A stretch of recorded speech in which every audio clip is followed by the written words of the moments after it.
Hello, ladies and gentlemen, and welcome to HCS Pro Talk, your weekly Halo esports podcast. This is episode 90 for the week of September 3rd, 2019. My name is Josh, a.k.a. JK Fire, a.k.a. I'm going to give myself one of these this time, the man who smells like charcoal. And this week, I'm joined by the man who's been to the Minnesota State Fair not once, but twice, Will, a.k.a. I am Mr. Mayhem. Will, how are you on this Labor Day evening? I'm doing good, man. I have to ask, why do you smell like charcoal? Great question, Will. Thank you for asking. We had like a little picnic at the Ravine Park that we live near. Okay. And yeah, so they have, you know, like when you go to a park and they have those like barbecue stations set up. I don't know what the fuck they're called. Are they like the square ones? Yeah. They're just small grills, yeah, right? Yep. They're charcoal grills. Yeah. And so we used one of those. It's been weathered. There was rust all over the place, so we put tinfoil down to cook our meat on. But yeah, it was a lot of charcoal. It was a lot of smoke, and a lot of it came towards me. So I smell like charcoal today. You know, it smells good when you're cooking shit on it. Doesn't smell good when you're not. I mean, you could probably smell like worse things out there, right? Oh, clearly. Well, we'll take the charcoal smell. Yeah, I could smell like my kid's shit. I don't want to smell like that. God. I'm good.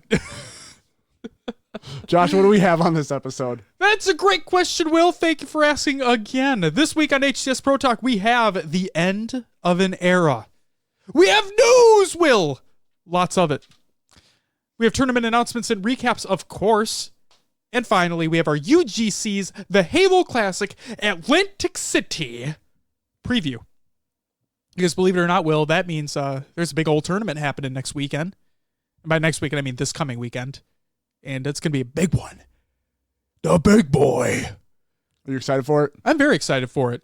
But you know what, Will? Before we get into any of that, what do we always start the show off with?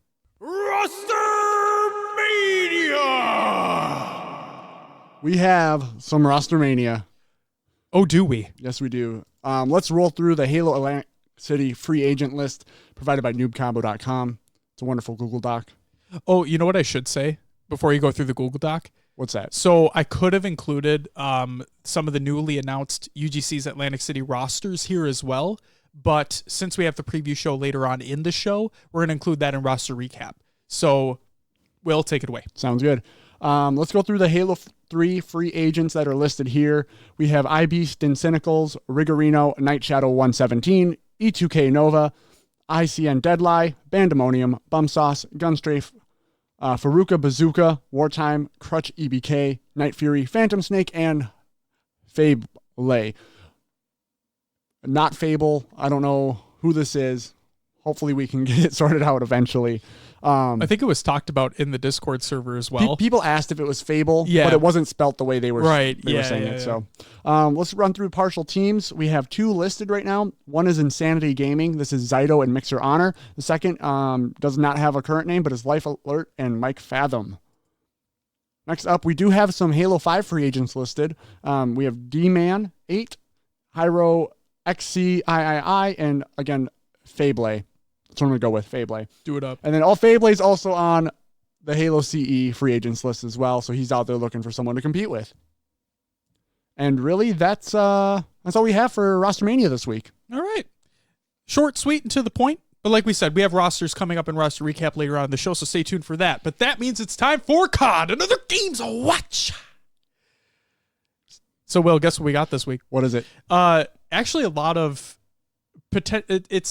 it could be potentially great for the future, but it was kind of a really sad moment that took place over the week.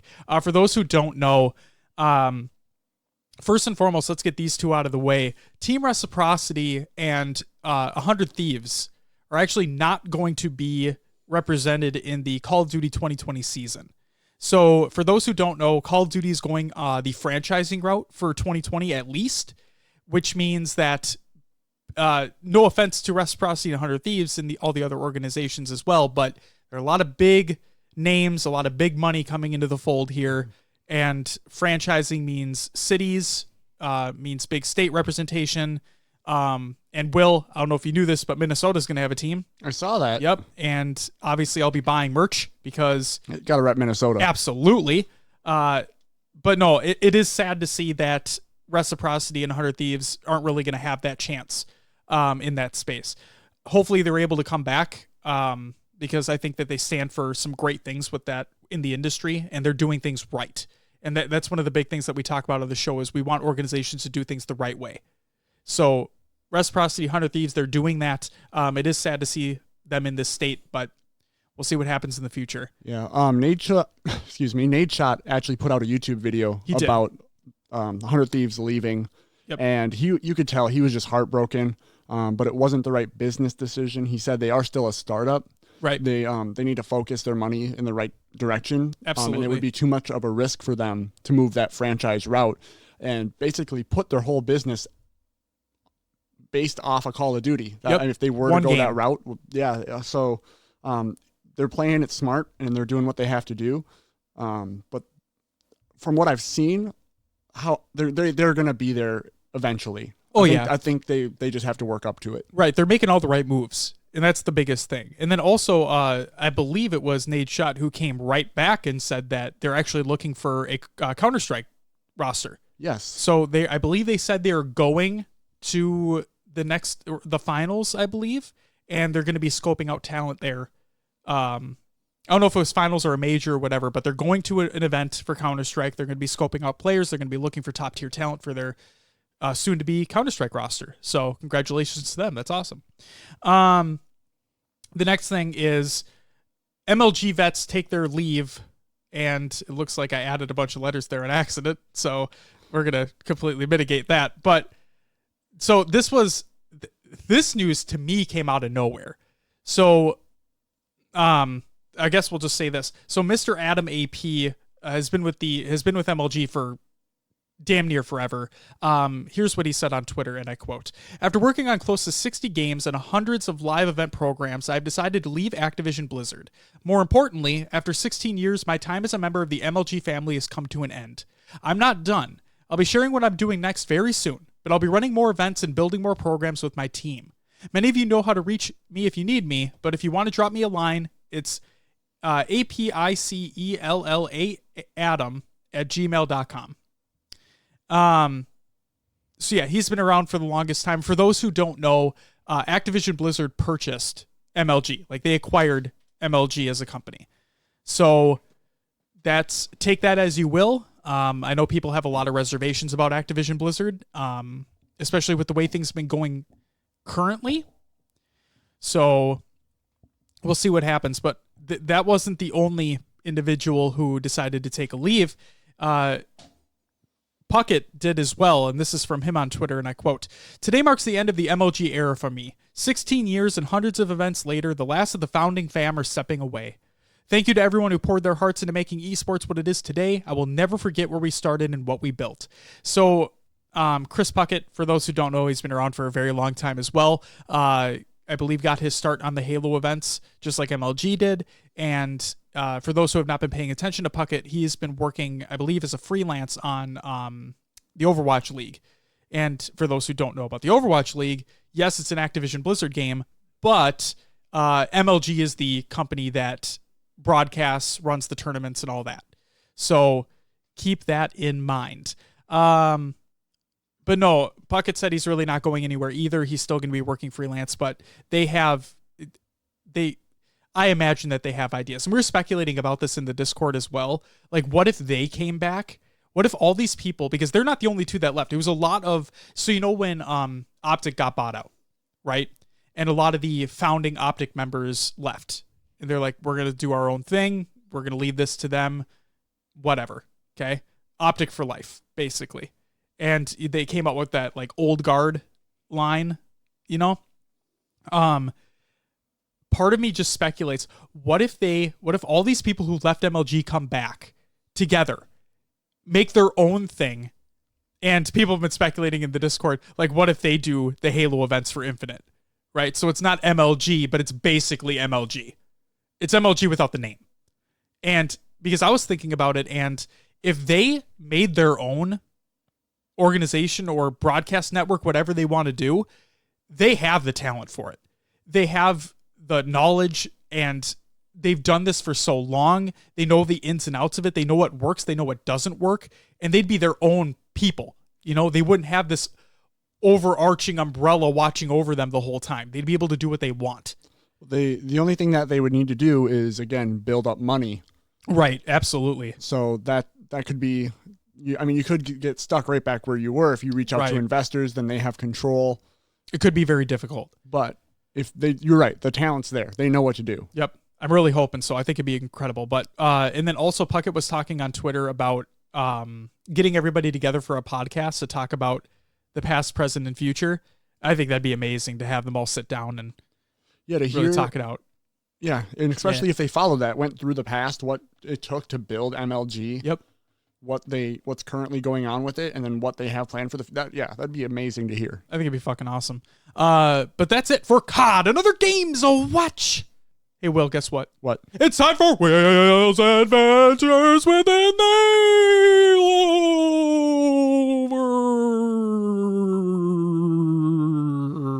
Another games too.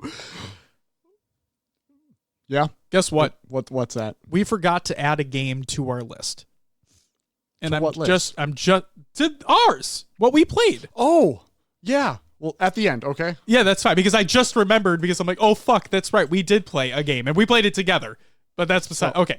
What did you play this week? So do you want to do just after you talk? We'll go. No, you can go ahead and do it at the end of yours. You're fine. Games that I played this week. You read off a sheet. Sometimes you just go with it. It's okay. Played some GTA 5. Yes. How much GTA 5 did you play, Will? If you include Friday, probably well over 13 hours. Okay, let's not include Friday. How much did you play yesterday? Yesterday being Sunday, I played about 11 hours. Okay, that was the point I was getting at. Yeah. I made a lot of progress. So I haven't bought any sort of shark cards. I haven't bought into any sort of like expansions, nothing like that. I'm just going with what I got. Playing with a few friends who have a crap ton of money and everything unlocked pretty much. So they're helping me along the way. But I have acquired an apartment, 3 cars. I have a bunker. I have a nightclub. And I also have the penthouse. Yeah, the penthouse at the casino. Yeah. So, yeah, money's coming in. I now have businesses that I can make money through, which is kind of fun. So you with your nightclub, like you have to keep up popularity, and there literally is like you get daily money, but you also have to pay your staff. So right, you have expenses. You have expenses with it. Yeah. So it's kind of cool. Like my daily expense is about $800 for the nightclub. If you let your popularity go all the way out, you're only making like $600 a day. So you're losing money every day. Which granted, it's $150. You do a mission, you're good for however long. Sure. But it is a way to accrue money over time. You want to be making money, not losing it. Exactly. Yeah. And then the more popular you are, the more money you make. Right. Just revenue streams, right? Exactly. So it is, I enjoy the grind out of it a little bit. I have a good time with it. So I played some Apex. It looks like Josh added some more letters after this as well. My bad. So I got my butt kicked. I'll say that. I played solo. I didn't have any teammates to go with. Okay. So it was rough out there on Apex. I jumped into some Halo 5 actually today. Ooh. I just played I played social or quick play to start out. I had a game where I went like 18-2. I'm like, okay. I'm feeling good. Jumped into ranked arena. And in my first game, teammate quit right away. So we were down. Wow. And we got steamrolled because there was nothing we could do. Right. From there, it went a little better. I think I played 4 or 5 total ranked games. I won 3. Okay. So felt pretty good about it. Not bad. I think it was 3 Slayers and only 1 Stronghold, which is really weird to see out of the arena playlist. Usually you get a lot more of the objective type games. Right. So, and then the last thing Josh and I played together, we jumped into some Halo Reach. That's right. You have officially started your campaign playthrough of Halo Reach. Yes. We completed 2 missions. Yep. So the first 2, obviously. Yep. No, we started in the middle. Just kidding. Winter Contingency and Oni Sword Base. Those are the 2 missions that we played.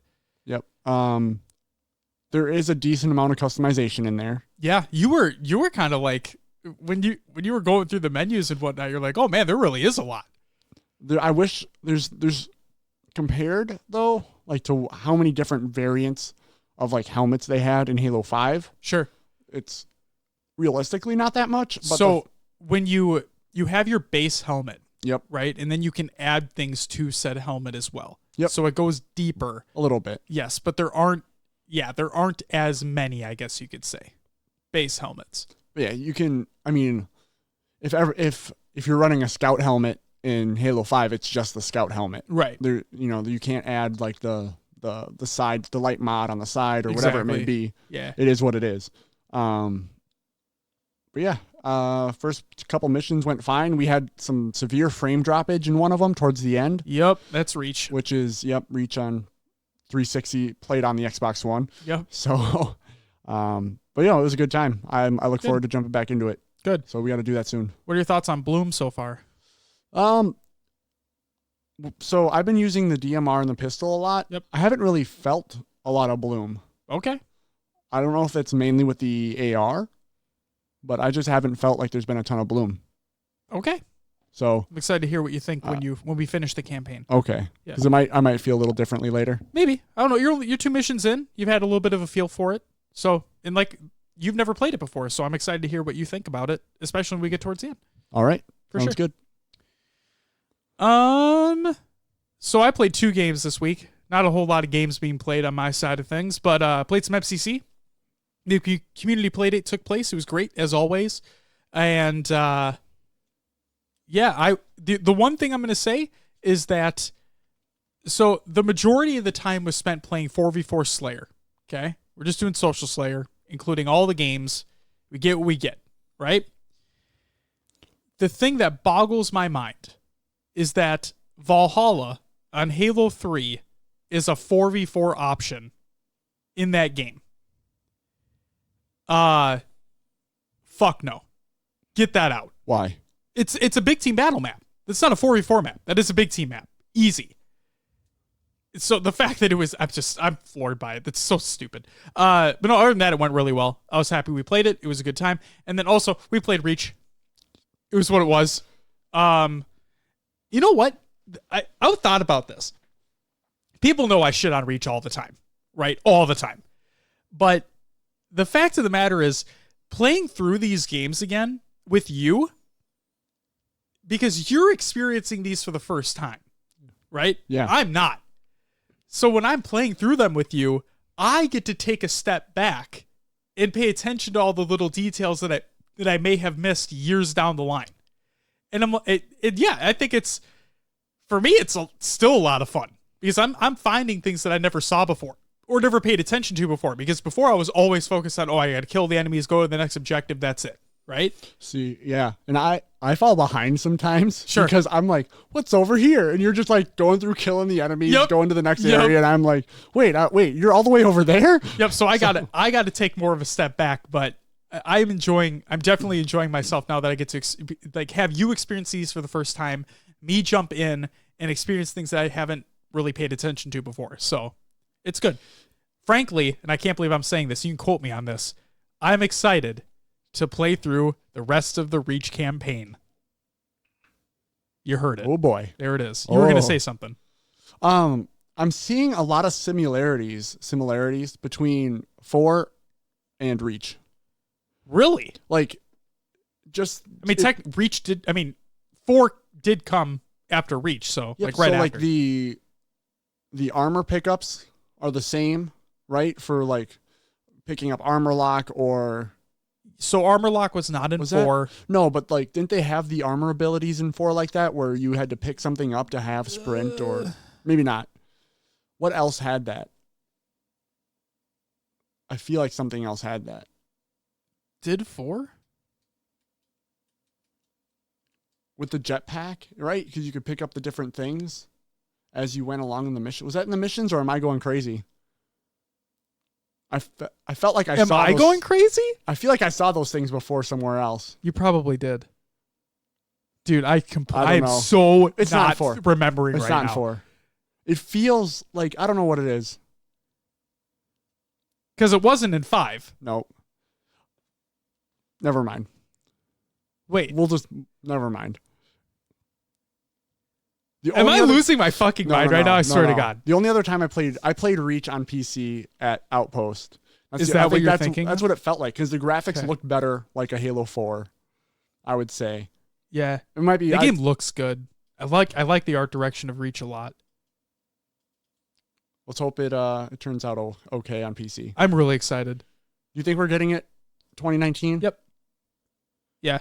I can't believe I'm saying this. And we're going to talk about this in the news, but I still believe that we get the whole thing before 2020, like before the end of 2019. I think we get the whole thing on PC by fall 2019. And we're right there. So for me, for them to do that, it would mean that them going through Reach solves the base of the issues, and then it's just each game on top of it. Basically. But that's not how it should be. They're going to have to rebuild each game. So we'll talk about it. It's mainly going to be about Reach, but we'll talk a little bit about what we're hinting at here. But yeah. Okay. Will it happen? I mean, I'm getting more and more to the point that it won't, but I still believe I have that belief in my mind where by the end of 2019, it could be December 31st for all I care, but by the end of 2019, we'll have the whole thing on PC. I still think that. And you know what? My mind could totally change when we get closer and closer, but right now, the way things stand, I think that's where we're at. All right. And I'm probably wrong, but whatever. Will, it's time for the news. First news story of the week. We have the MCC playlist update for August 28th, 2019 by Postums over on HaloWaypoint.com, and I quote, Halo 2 Anniversary Fast Slayer has been added to ranked matchmaking, which is BR starts, 25 kills to win, and a 5-minute time limit. Partial team matching is in place as well as a plus or minus 15 rank matchmaking. Maps in the playlist are Lockdown, Zenith, Warlord, Shrine, Erupt by 4Chub and Purely Fat, Oracle by Squallied Beans, Muskrat by 4Chub and the Psycho Duck, Select by Secret Schnitzel, and Run Noke Yard Run, and Stigma by Squallied Beans. So there you go. For those who don't know what Halo 2 Anniversary Fast Slayer was, it was the playlist that was introduced for the first MCC flights on Xbox One. Way back. Like before the updates came out. Okay? That was the playlist that was being run because they wanted matches to be as short as possible. And just go. Right? Next news story. Community update. For August 29th, 2019. By who, Will? Unishek. That's right. Will, I'm sorry to make you have to put that sound clip in. But yeah, there you go. It's been a while since we've been able to use it. Legacy maps and game types migration. This is over on HaloWaypoint.com, obviously. And I quote, after lots of preparing, communicating, and anticipating, we've successfully copied over 6.6 million maps and 2.6 million game types from players' file shares on Halo 3, Halo Reach, and Halo 4. So what's next? We've broken down the next steps a few different times, but let's touch on them again to refresh your memory. Before we can start transferring these map and game type files to Xbox One and PC, we need to do a bit more work to the current version of MCC. However, our intention is that the files will become available when Halo Reach releases on both platforms, with Halo 3 and Halo 4 content on PC become available once those titles are released. When the update drops, simply log in MCC on an Xbox One console, and all the maps and game types will be copied down for you on that same gamertag's local files. Players who want to pull their maps from these titles on MCC PC will need to load into MCC on an Xbox after the aforementioned update goes live, which saves them locally, upload them to their file share, and then download them onto their PC. It's a few more steps than console, but we're sure it will work out just fine. Who's ready for some Jenga on PC? Halo 5 Guardians. Unfortunately, the end of the summer season in Seattle also brings the end of the summer 2019 arena season in Halo 5. However, on the bright side of things, September is shaping up to be an excellent month to kickstart the fall 2019 arena season. Why is September looking so good, you ask? The fresh start and promise of a new season, the long-awaited Action Sack refresh is nearly upon us, and the upcoming drop of ODST Slayer, all of those combine for a very exciting time. To summarize all the above in my typical bullet-pointed fashion, the next month of Halo 5 should look like this.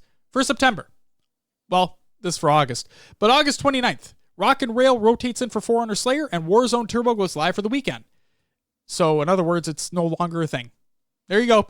September 3rd, Fall 2019 season goes live, and Head-to-Head rotates in for Ranked for the month. September 5th, Action Sack Refresh. That's the targeted date. Rotates in for Core Play. On the 12th, Anniversary Throwback rotates in for Rock and Rail, and Warzone Assault goes live for the weekend. On the 19th, ODS Slayer, which is new, rotates in for Action Sack. And on the 26th, Halo 3 Classic Throwback rotates in for Anniversary Throwback, and Warzone Turbo goes live for the weekend. We're still working on the last few tidbits for the Action Sack refresh and may hit a few snags in the process, but we're still targeting it to release next Thursday, September 5th. Naturally, that could shift back depending upon how things progress, but we wanted to make sure we kept you updated with how things are looking on our end. Halo Infinite. Hidden message. Ooh. Yes, Will. Ooh, indeed.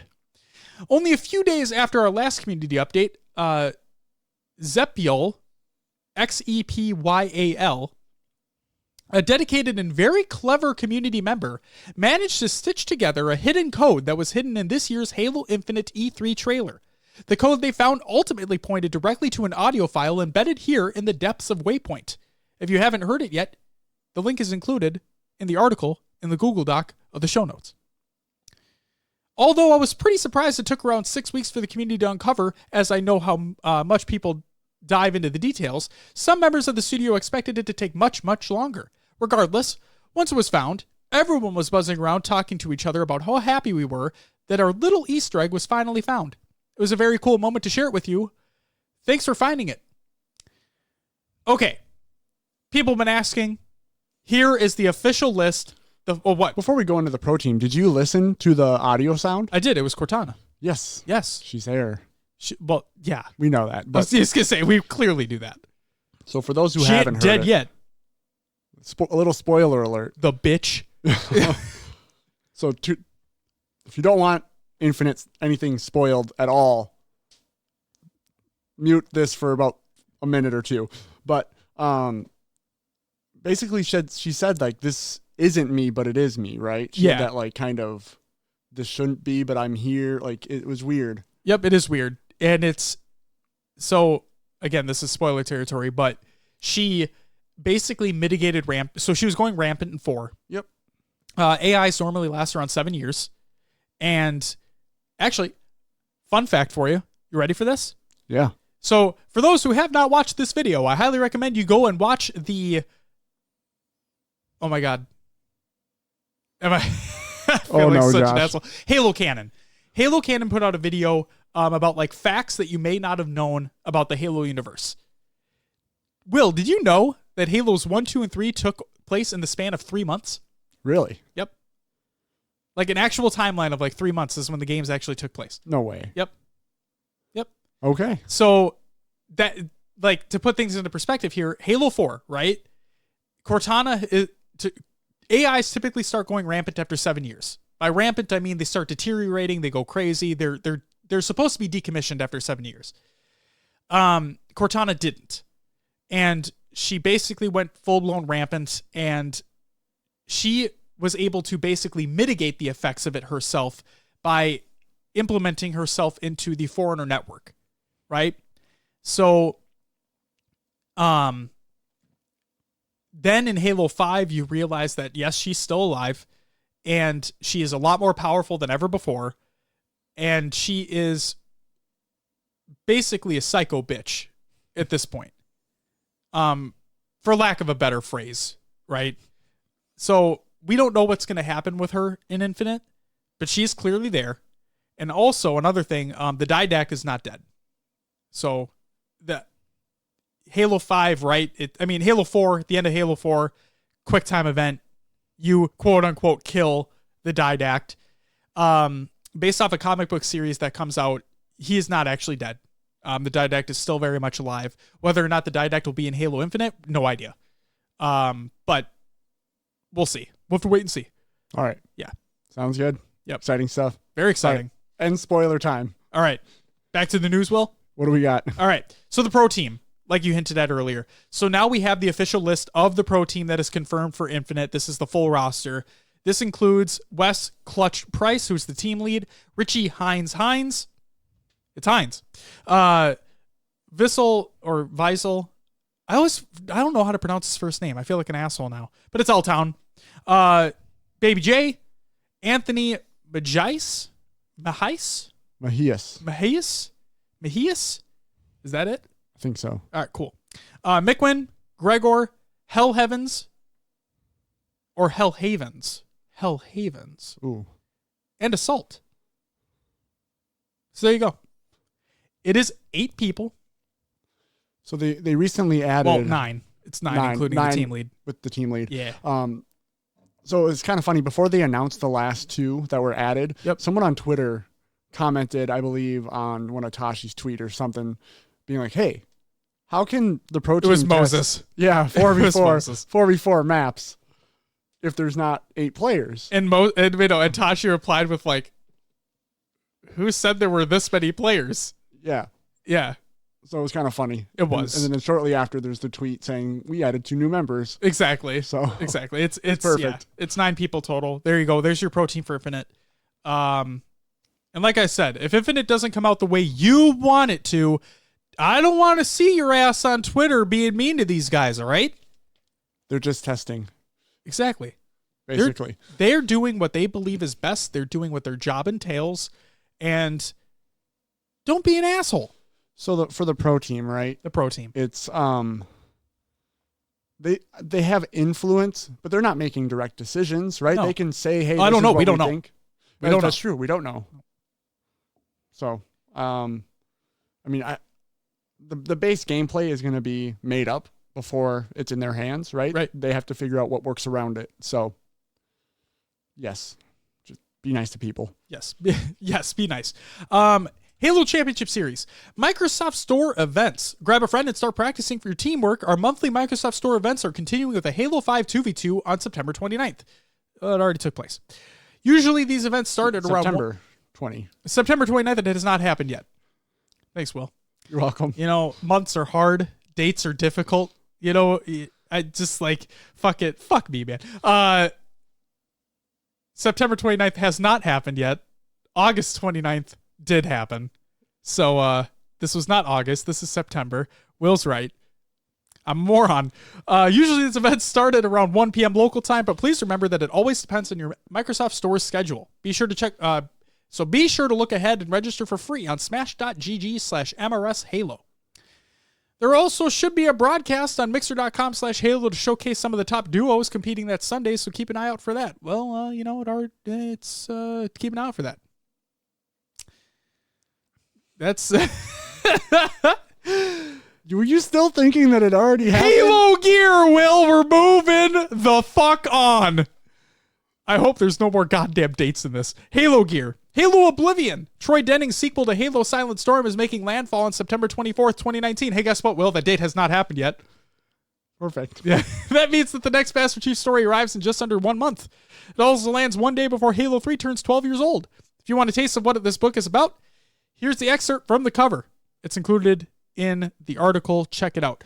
And finally, Radar Blips. This is a little piece that I just wanted to touch on. Halo Wars 2. There's been a lot of discussion surrounding Halo Wars 2 and our publishing team's bandwidth recently, and we wanted to clear up some of the confusion. Currently, the team is solely focused on Halo the Master Chief Collection on PC and console, including the upcoming release or edition of Halo Reach. Although we have not officially ended all support for Halo Wars 2, since the team would love to return for future updates, we're currently unable to commit to a timeline given that sources are fully allocated to work on MCC. In other words, they may come back to it later. It's not a definitive no. Cool. That's what I wanted to hit on. That was it. Next up, Will. MCC development update for August 2019 by Postums, again over on HaloWaypoint.com. And I quote, so, flighting progress and recap. Recap. There you go. Flighting recap. You like that? Nice. Thanks. Where are we at? Fireflight has come and gone. We sent out invites on Saturday, 8/24, and the flight ran until the morning of the 27th of August. The primary goals was to test Firefight matchmaking on PC via Steam. We were able to gather valuable feedback in the form of bug reports, online posts, and from a post-flight survey. I was going to say form, but it's from. For the Fireflight, we invited 10,000 users along with some additional friends and members of the studio. Across the board, we had roughly 55.5% participation rate. Some may think, people didn't play! I would sell my firstborn child for an invite. But in terms of using an invitation method, the participation is higher than average for joining in and playing, which is good. Each flight is made up of user groups that are selected based on the specific needs of the flight. This could be availability, specific PC configurations, or even experience within a specific game mode. As flights progress, not everyone will get in, but the goal is to continue growing the number of users invited for subsequent flights. Saturday, we saw our highest number of concurrent players on at any given time during the flight. At one point, we had over 800 players searching at the same time with roughly a 24-second wait time prior to finding a match. Across the entire weekend, we saw a total of over 90% success rate for players who match-made.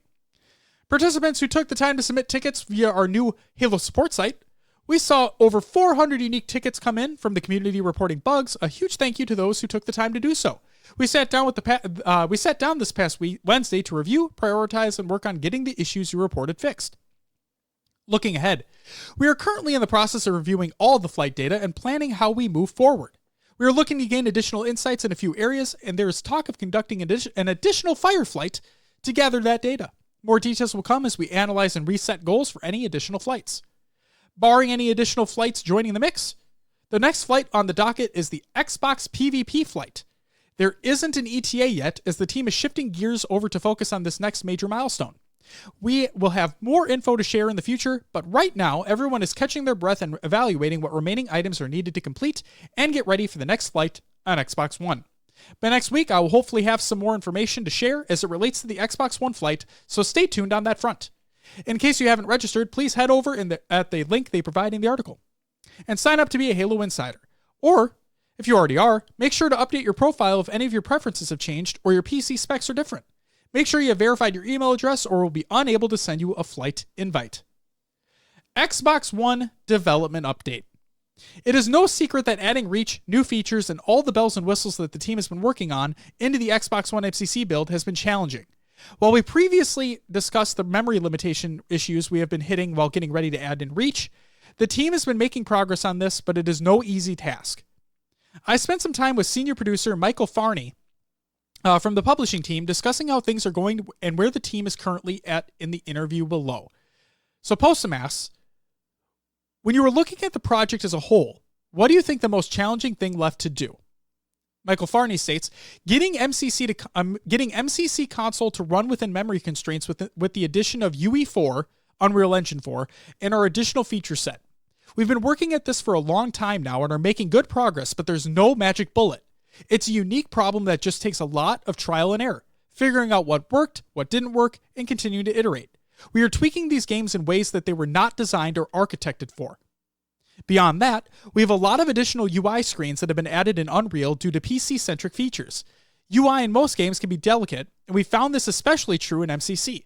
Getting Unreal Engine in scale form to play nice has its challenges, and when you add the general complexity of all the UI flows, player options, screen states, mouse and keyboard and controller support, etc., it's a great recipe for a ton of bugs, which we're currently working through. Postum asks, has this issue been mostly a problem on the Xbox One, or is it an issue with the Xbox One X as well? Farney states, memory is a problem all up, but we do have the game running on both, and our test team is currently running what we call a pulse on the builds to get a good understanding of where our total bug count lies, what regressions may have been caused by some of the recent memory work, etc. It's a work in progress, but steadily moving in the right direction. While the bug count here isn't large compared to, say, UI, these are the complex issues that take time to resolve. On top of this, we must ensure each title fits within memory, not just reach. In most cases, there is not a universal solution to these problems. So Postum states, it sounds like what you're saying is that the team has a lot more work going on than just bringing Halo Reach into the collection. Farney states, yes. I can approach this from a couple of fronts. For memory constraints side on console, we are doing all that work now, As we bring each new title online for PC, we will need to revisit each game on console to ensure our memory constraints are still in line. There will always be work to do there and room to improve as time goes on. In addition to Reach, we're also getting most of the new PC front-end and subsystems up and running, as well as additional features.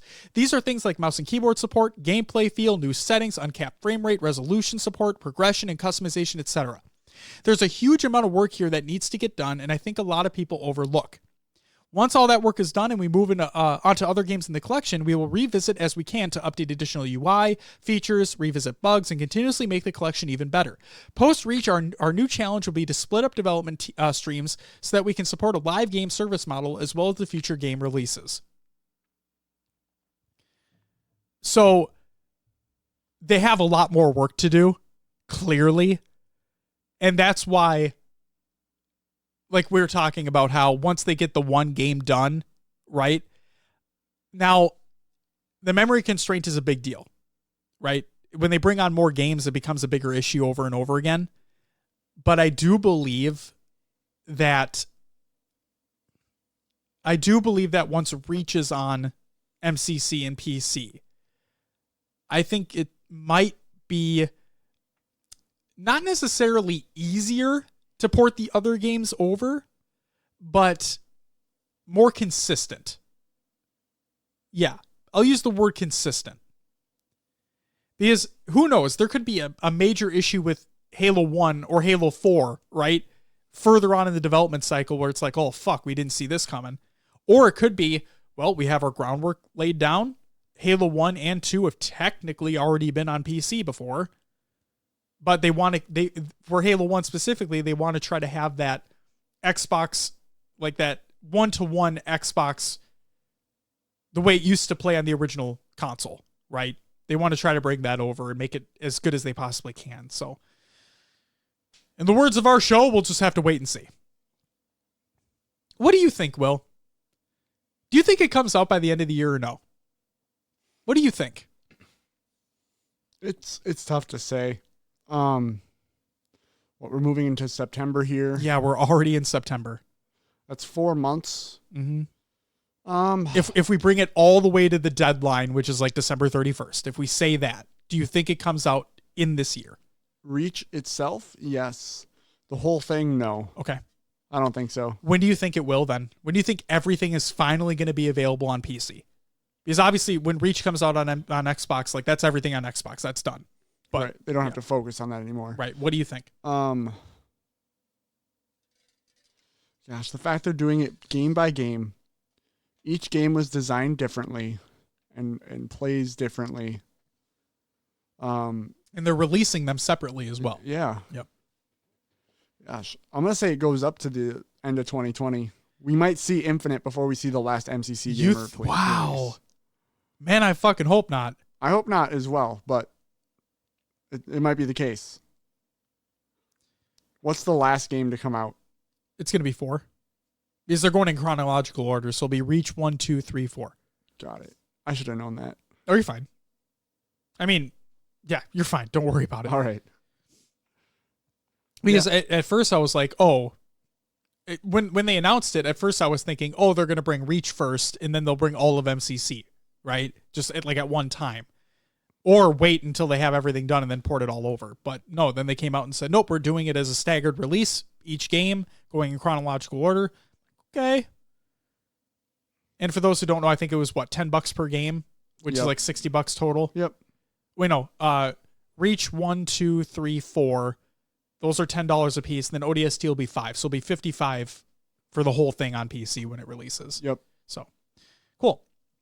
Well, should we go on to some competitive news? What do you got, man? First up, Europa Halo presents the Halo Wars 2 World Series sign-up pages. They're now live by Halo Wars 2 Europa Halo. Qualifier 1 already took place. We're going to be talking about it later on in the show. Qualifier 2 takes place September 15th, and Qualifier 3 takes place September 29th. Again, sign-up pages are live right now. Go ahead and check it out. Next news story, Prisma gauges interest. This is by Prisma TV on Twitter, and I quote, with the recent rise in players hitting the only Halo Reach lobbies, who wants me to host some Splinter GG Halo Reach Fun Cups? Possibly open to all outside of Europe to boost the numbers, but we'll look at that after we see what the general results are for willing players. So if you're interested, check out that tweet. Let them know you're interested. Next news story. Talking about reciprocity earlier, Tom Ogre2 Ryan leaves Reciprocity. This is by Team Reciprocity over on Twitter, and I quote, "Today we say goodbye to a GOAT. Tom will be leaving Team Reciprocity as he begins to start a new adventure in his life. We wish him nothing but the very best and would like to thank him for his hard work and mentorship for the Rec Pack players." But he quickly announced exactly what he was going to be doing after the fact. And talking about Call of Duty earlier, this leads right into that. Next news story. Tom Ogre2 Ryan announces new adventure. This is by Misfits Gaming over on misfitsgaming.gg. And I quote, "Today we are excited to announce that Tom Ogre2 Ryan will be leading the Florida Call of Duty franchise as general manager. Tom will be responsible for building the Call of Duty team roster and the strategic development of the team. Tom is a former professional Halo player, considered to be the best Halo player of all time. As a 13-year veteran player, along with his experience as a coach and player manager, Tom has a unique perspective and brings a wealth of knowledge to the table. Quote, I am ecstatic to introduce Tom Ogre2 Ryan as the general manager of the Florida Call of Duty franchise, said Bed Spunt, co-founder and CEO of Misfits Gaming. Quote, Tom is a legend widely considered to be one of the greatest players of all time. With his deep history, connections, and respect in the industry, we are thrilled that Tom will be responsible for building out our coaching staff and player roster for our Call of Duty team, end quote. Quote, this is all a bit crazy, but I'm so excited to be here, said Tom Ryan. I look forward to taking my talents to South Beach to build a top squad here in Florida and becoming fully immersed in the Call of Duty world, end quote. There you go. The GOAT makes his transition to a completely different game. This will be exciting to see. I'm genuinely excited for this. A GM of a Call of Duty franchise. That's huge. He went from competing Halo 1, Halo 2, Halo 3, like all the way through these games, right? Halo Reach as well, Halo 5, all that. Goes from competing at a young age, dominating, winning multiple championships, being considered the greatest of all time, which he is. He is the greatest of all time. We talked about it in the previous episode. Go check that out. And going to Reciprocity, now becoming a general manager of a Call of Duty franchise. That's unbelievable. Congratulations, Ogre2. You deserve it. Next news story. Tashi provides job details. This is by Tashi over on Twitter, and I quote, the esports broadcast producer role we were hiring has been updated as a full-time Microsoft position. Come help build the vision for Halo Infinite esports. So if you're interested, go ahead and check out that tweet where the job posting's located. Maybe apply. See if you have the chops. See what it takes. Good luck to everybody going for that job. I'm excited to see what happens. Next news story. Believe the Hype officially has a new owner. This is by Maniac over on Twitter, and I quote, I wish I had some kind of dope pic or a picture of me shaking some famous person's hand, but I would like to announce that I am officially the owner of Believe the Hype. The government and I have spoke. Who wants to invest a couple milli? No, seriously though, this is, for those who don't know what Believe the Hype is, they Believe the Hype was one of the organizations way back that mainly competed in Halo, Halo 2, Halo 3, and I think it's great that Maniac, previously of Optic, was able to purchase this and really do whatever the fuck he wants with it now. Maybe Halo Infinite team? I think it'd be fucking awesome. And also that merch was fire. Did you see that merch that he put out? I did. Yeah. I did see. So I wanted to get the shirt. I should have gotten the shirt because it was a 2-day drop. That's all it was. So for anybody who got the shirt, good. I'm glad you did. I should have bought one. No, that merch was awesome. Next news story. $340 Halo 5 BTB tourney has been announced. This is by Onvor, who we talked about previously on the show multiple times. This is on Twitter, and I quote, free registration for the $340 BTB tournament for Halo 5 happening on September 13th, which is a Friday at 6 p.m. Central. You can check out the bracket link in the Google Doc of the show notes of the show. Next up, Bobetta Fetta announces new tournaments. This is by Bobetta Fetta. on Twitter, and I quote, "Keep a lookout for more tournaments. I'm building a solid team to host monthly tournaments in different Halos. Hope you all look forward to it as we wait another year for Infinite." Speaking of Bobetta Fetta, we're going to talk about Bobetta Fetta's Halo 5 2v2 tournament that took place later on in the show. Stay tuned for that. Next news story. Open World Gaming announces a Halo 3 tournament. This is by the Keno TV over on Twitter, and I quote, a lot of Twitter news stories this time around. Midwest Halo 3 fam. Hey, that's us. Here's what we've been working on. It's a 4v4 LAN local tournament. $2,000 plus prize pool without a sponsor.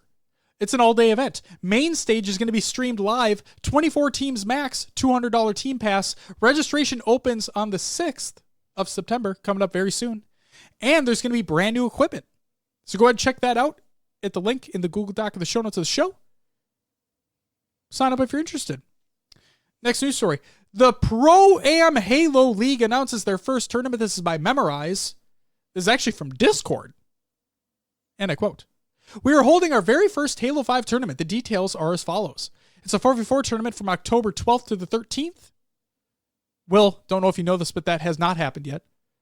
It has not, Josh. As I say, based off of the way I think of dates, apparently it must have. But no, it didn't. Must have and create a Pro-Am roster. It's a $400 first place prize. It's a double elimination tournament, and the start times are on the 12th, 4 p.m. Eastern time, and the 13th of October, 5 p.m. Eastern time. I included a link to their Discord server in the show notes. Go ahead and join if you're interested, and get a team ready. It's fucking awesome. They're an up-and-coming league. We're going to be talking about more. We're going to be talking more about them in the future once a couple announcements have been ironed out. So stay tuned for that. I'm very excited. Will. Yeah. The final news story of the week.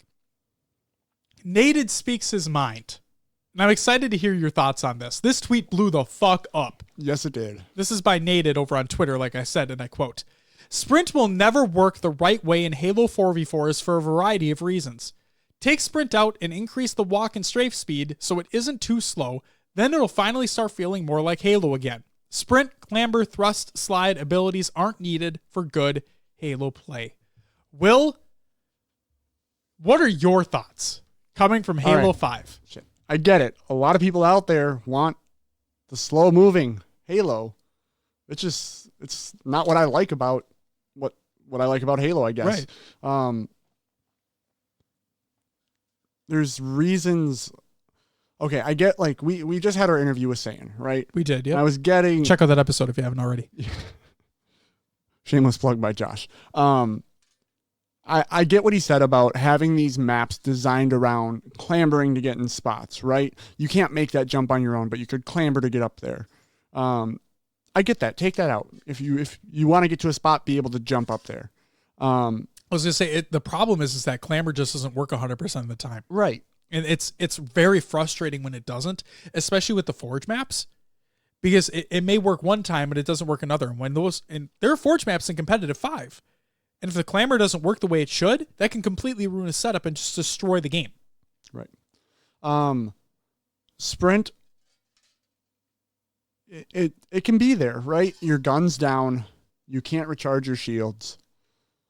Why not have sprint to be able to move a little faster? And I get it. If you want... I agree. If competitive play wants to go this way where there's no abilities and you just move around a map, I mean, go play Counter-Strike. Well, here's the thing, too. I think it's what... Jesus, that's a hot take. I think it's what Saiyan said as well, is that put it in the competitive player's hands to make the settings that they want to make. And then, like, let them... I'm going to take it a step further. Let them work with that pro team, right? Let them be the voice of what competitive Infinite should be like, and then have the backing of the studio. You have a pro team for a reason. Use it. And I'm not saying they're not. It's just, we don't know what their day-to-day job is, right? We don't. We can speculate all day. But if competitive, and this is what Nated was talking about. He said it doesn't work for 4v4. He didn't say anything about competitive specifically. He just said 4v4s. Now, him coming from a competitive background, I don't want to put words in his mouth, but we are a competitive show, right? So in a competitive aspect, a competitive 4v4 aspect, right? Give it to the pros. Let them decide what they want to do. Let them speak with the pro team in tandem and come up with the official HCS settings for what Infinite's going to be from the motherfucking get-go. Not this months down the line, years down the line, oh, we're going to tweak things now bullshit. No. From the get-go, have it ready to go, announce it, have the backing of the studio, and go.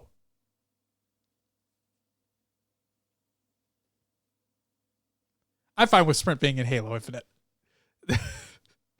I mean, I just think it's going to be there no matter what. I think so too. I don't think we can regress anymore.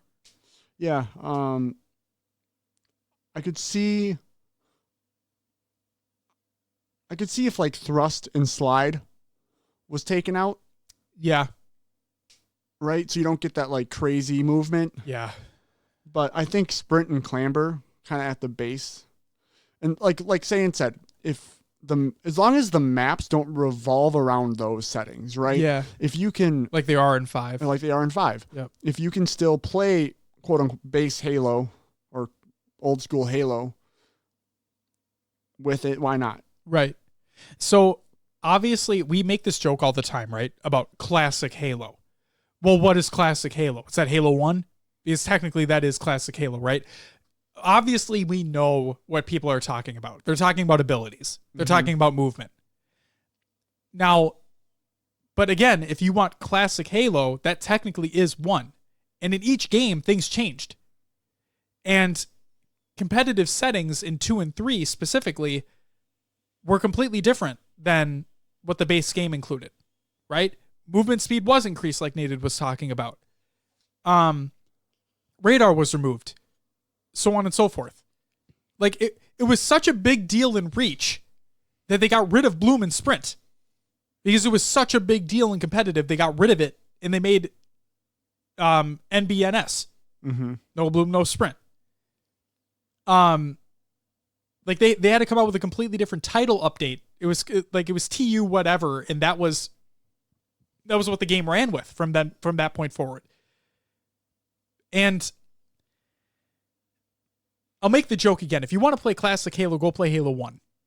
Or MCC. Right. You have Halo 2, Halo 3 in there. Exactly. Everyone has their own idea of what classic Halo is. Right. But you can't go backwards anymore. You just can't. It's not just you playing the game anymore. Well, here's what I say too. It may take more work, but for competitive or in multiplayer, have these abilities toggleable, right? Right. No, of course. Sprint, be able to turn off sprint or clamber if they add it, right? So that if there is quote unquote MLG settings from back then, right? Yeah. Movement speed 150%, whatever it is. Yeah. Make it work so that people can make those settings happen for themselves in the game. Right. Because that way competitive can be easily adjusted and accounted for, right? Right. And all those things are adjustable currently in 5. Like, they're all adjustable in custom games. You can turn any and all that off. It's giving the power to, oh my God, I'm using a fucking GameStop quote of all things. It's giving power to the players. Yeah. Right? And it's true. If you don't,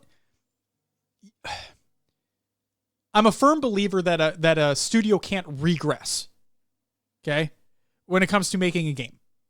It's not just these old school players that are playing these games anymore. It's a lot of fresh blood coming in. It's a lot of new people coming in, right? So I don't think you can regress. But I also believe that it is the community that makes or breaks a game. It is a community that makes a game competitive or not. The developer can't shove competitive shit down somebody's throat and say, this is the way the game's going to be. It's not how that works. Games fail that way. You need to put the power in the players' hands and let them make those decisions the way they see fit. Because they'll be the first to tell you if it doesn't work. Even after they make their own settings, like after it's played for a certain amount of time, they can determine, oh no, this was shit. Why did we choose this? We can easily change it, right? But if the developer ham-fist things in there and they don't make it changeable, like if they don't take community feedback, then it's going to die. I mean, we saw what happened with 5. I don't want that to happen again. I don't. And they tried to ham-fist competitive settings in 4. Look what the fuck happened there. 4 is not a competitive game. So I don't want to see it happen again. I don't think it's going to happen again. I have full faith in 343 and whatever they're going to be doing. But we'll just have to wait and see. Anything else you want to talk about with the native tweet before we move on? I feel like a lot of people out there just want that classic Halo feel. Mm-hmm. And I struggle with it because I feel like it might deter more new people coming in. That line is so hard to tread. Right, because it's going to feel slow to them, right? And you want a game to grow and to bring in new players. Right. When you're at your 6th title installment, you have to include your community, right? Right. To make sure that what they want is there. But you also have to look at it from a business perspective. You need to make money on the game. You need to draw as many people in as possible. Right. Will Classic do that? Quote unquote Classic movement do that for a game? Sam, I'm so torn because you coming from the 5 aspect, right? And me coming from starting with 1 and working my way up. And we play, my nose is stuffy. I'm sorry. I apologize. We play MCC every Friday. Okay. I love it. Like I still love playing it, but they do feel slow, guys. Like, especially 3. Like 3 feels very slow. 1 doesn't feel as slow because on normal non-BTB maps, they're not that large. So I feel like I'm consistently in gunfights, right? That works for me. I may not like MCC's Halo 1 gameplay because as we've talked about, like as others have pointed out, the spawns in MCC are shit. But yeah, I just putting that out of the realm of this conversation, Halo 1 feels fine. It doesn't feel slow because the maps were designed for it. Go figure, right? Halo 2 doesn't feel that slow. Again, because the maps feel like they were designed for it. 3 just feels sluggish. 3 just feels like molasses. Do you think it's walking. Like and then when you jump, it's so floaty? Oh, it is. Yeah. For the record, I love Halo 3. It's still my favorite Halo. I think I enjoy 3 out of, from MCC. I enjoy 3 the most. Wow.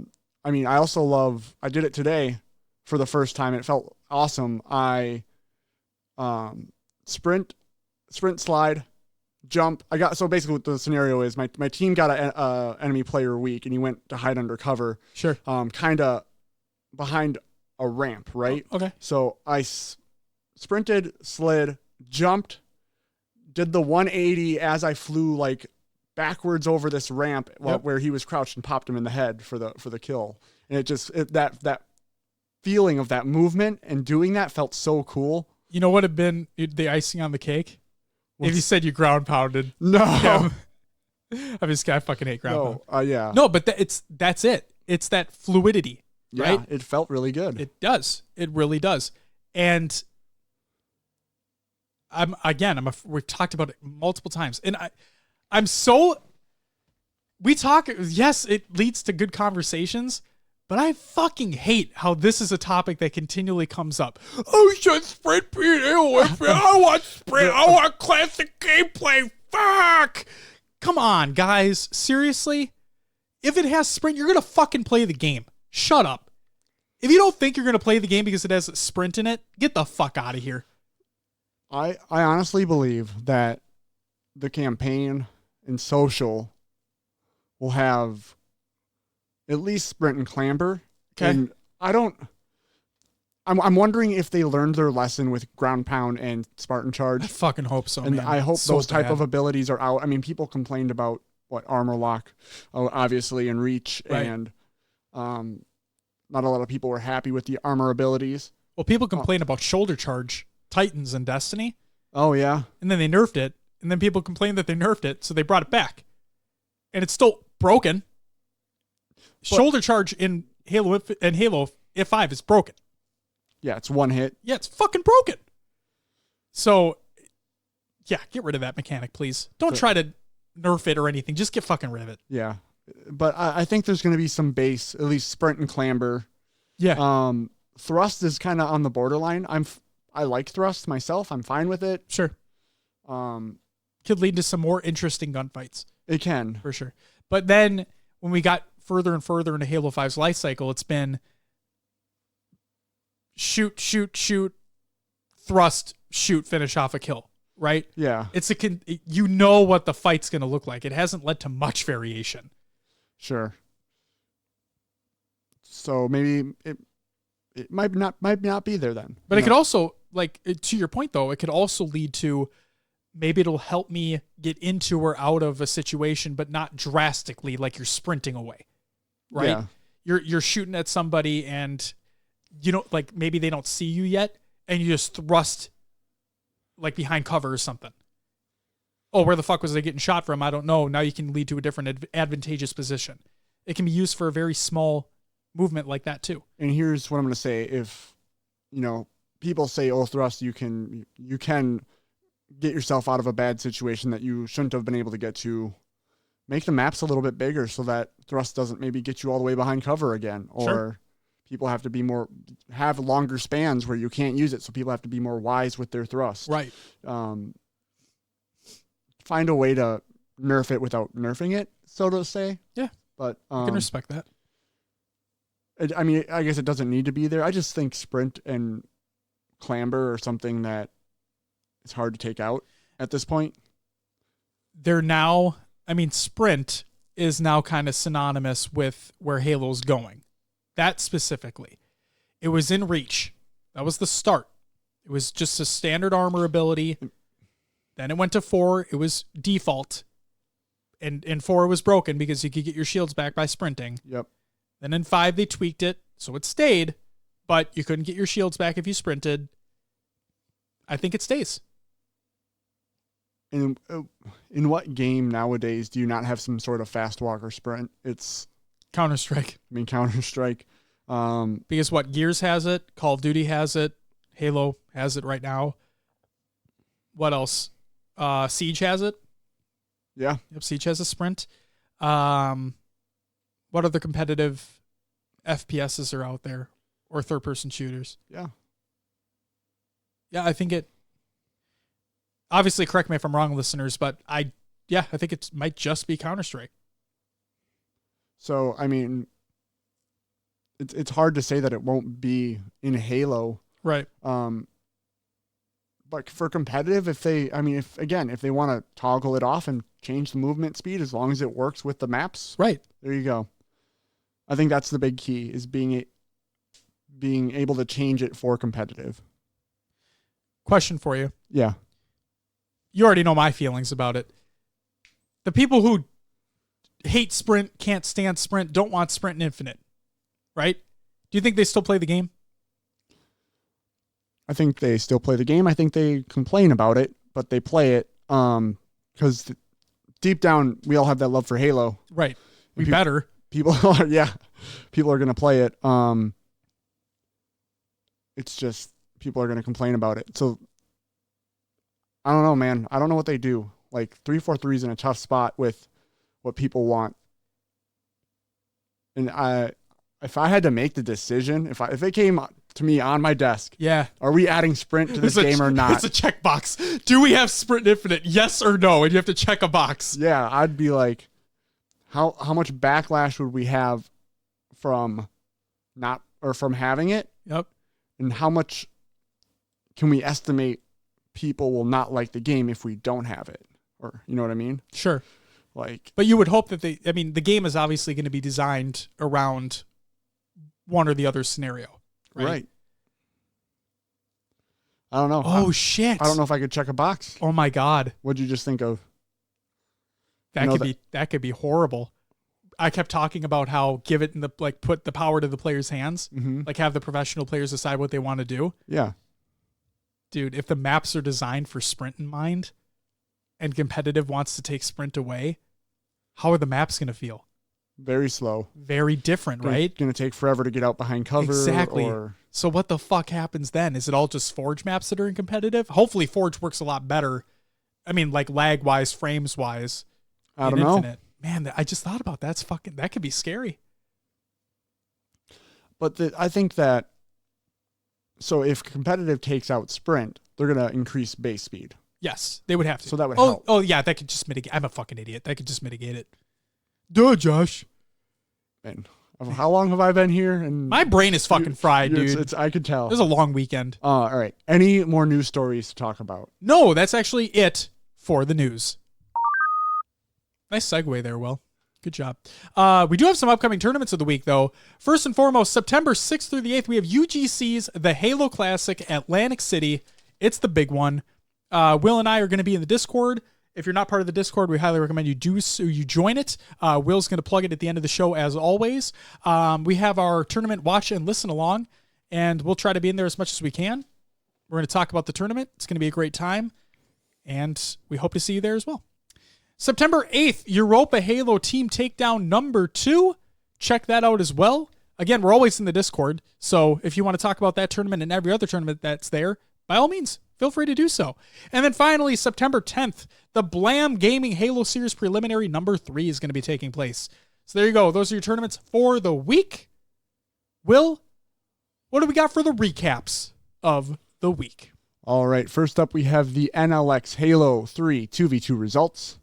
Let's run through the placings. In 5th and 6th, we had Bad and Broito Bandito. What a name. It's a good name. In 4th place, we had Golden Mop and Sweppen. In 3rd was Jimmy D and the BK. 2nd went to Team Hypnotic. And 1st place went to TMB. Challenge bracket will be included within the Google Doc of the show notes. Next up, we have the Melbourne Esports Open Halo FFA Saturday results. 3rd place went to Tay. 2nd went to Berserk. And 1st went to Aleo. We have, again, the Melbourne Esports Open Halo FFA, but Sunday results here. 3rd place went to Gohan. 2nd to Berserk. And 1st to Alejo. It looks like Berserk and Alejo coming in 2nd and 1st, obvious frontrunners there. Moving on, we have the Halo Outpost Discovery Anaheim winners. On Friday, the Halo 5 free-for-all winner was Elusive, and Halo 3 was Rage More Nerd. Again, that's 3 events in a row this man has taken home first. He should compete in some Halo 3 FFAs. He got another pair of Astros, too. Really? Yeah, he did. Damn. Yep. All right. On Saturday, Halo 5 was Luke Aurora. And Halo 3 winner was OSH Master. On Sunday, Halo 5 winner was Mellow Gamer.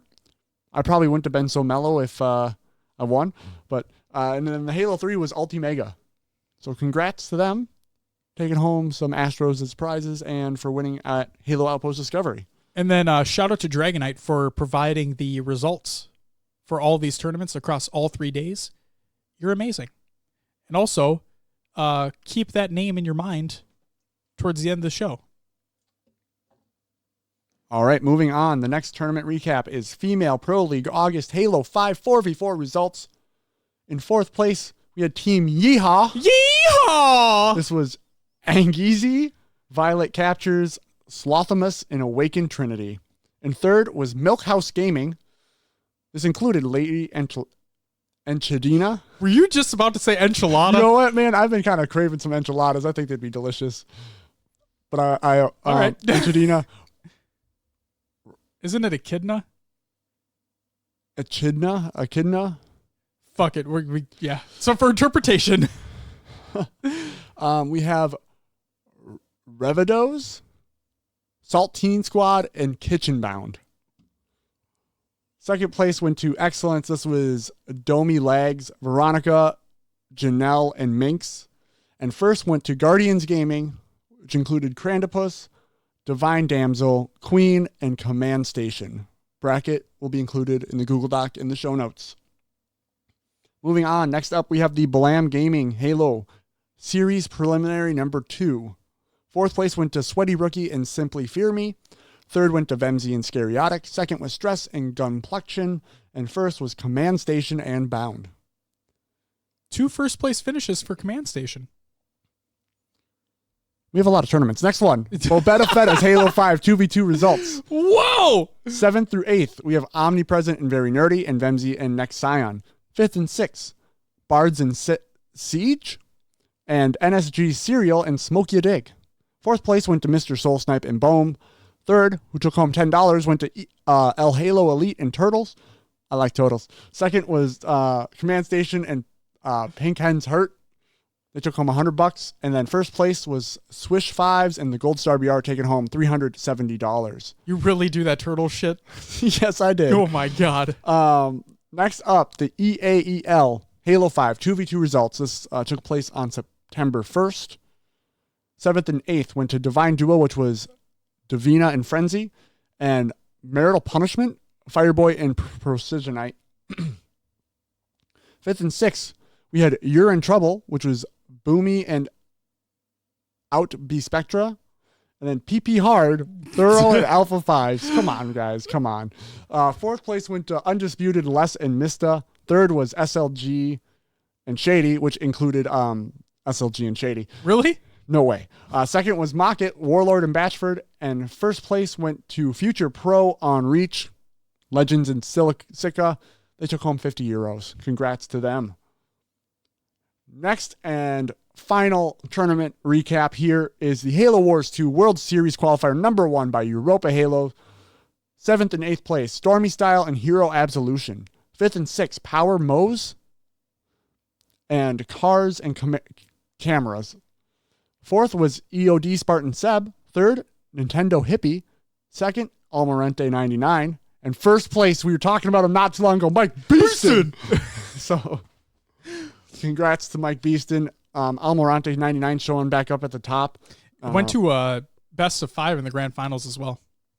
It was a really fun tournament to watch. If you guys have not watched competitive Halo Wars 2 before, highly recommend it.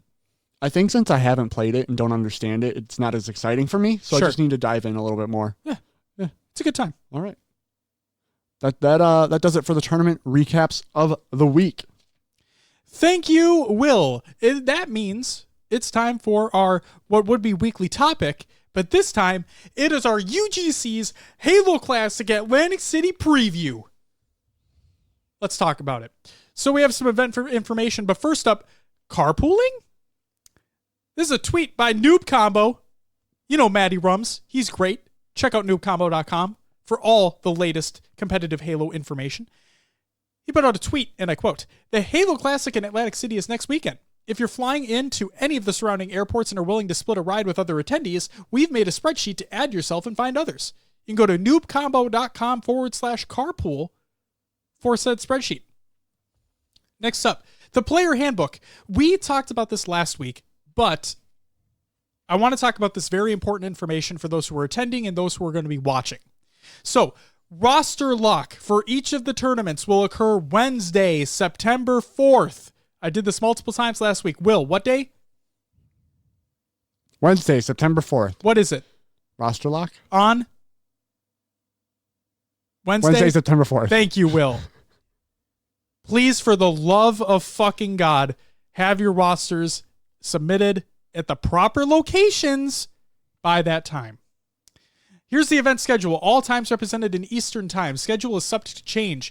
On Friday, the September 6th, 10 a.m. registration, 12 p.m. warm-ups, 2 p.m. Halo 3, the 4v4 and free-for-all start, and at midnight, the venue closes. On Saturday, the 7th, 10 a.m., the doors open, and the Halo 3, 4v4 and free-for-all continue. At 11 a.m., the Halo 1 2v2 begins. At 1 p.m., the Halo 5 2v2 begins.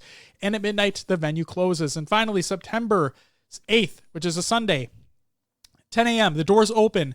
The Halo 3 free-for-all and 4v4 continue. The Halo CE 2v2 continues, and the Halo 5 2v2 finals take place. At 12 p.m., Halo 3 free-for-all have their finals. And finally, at 4 p.m., Halo 3 4v4 finals.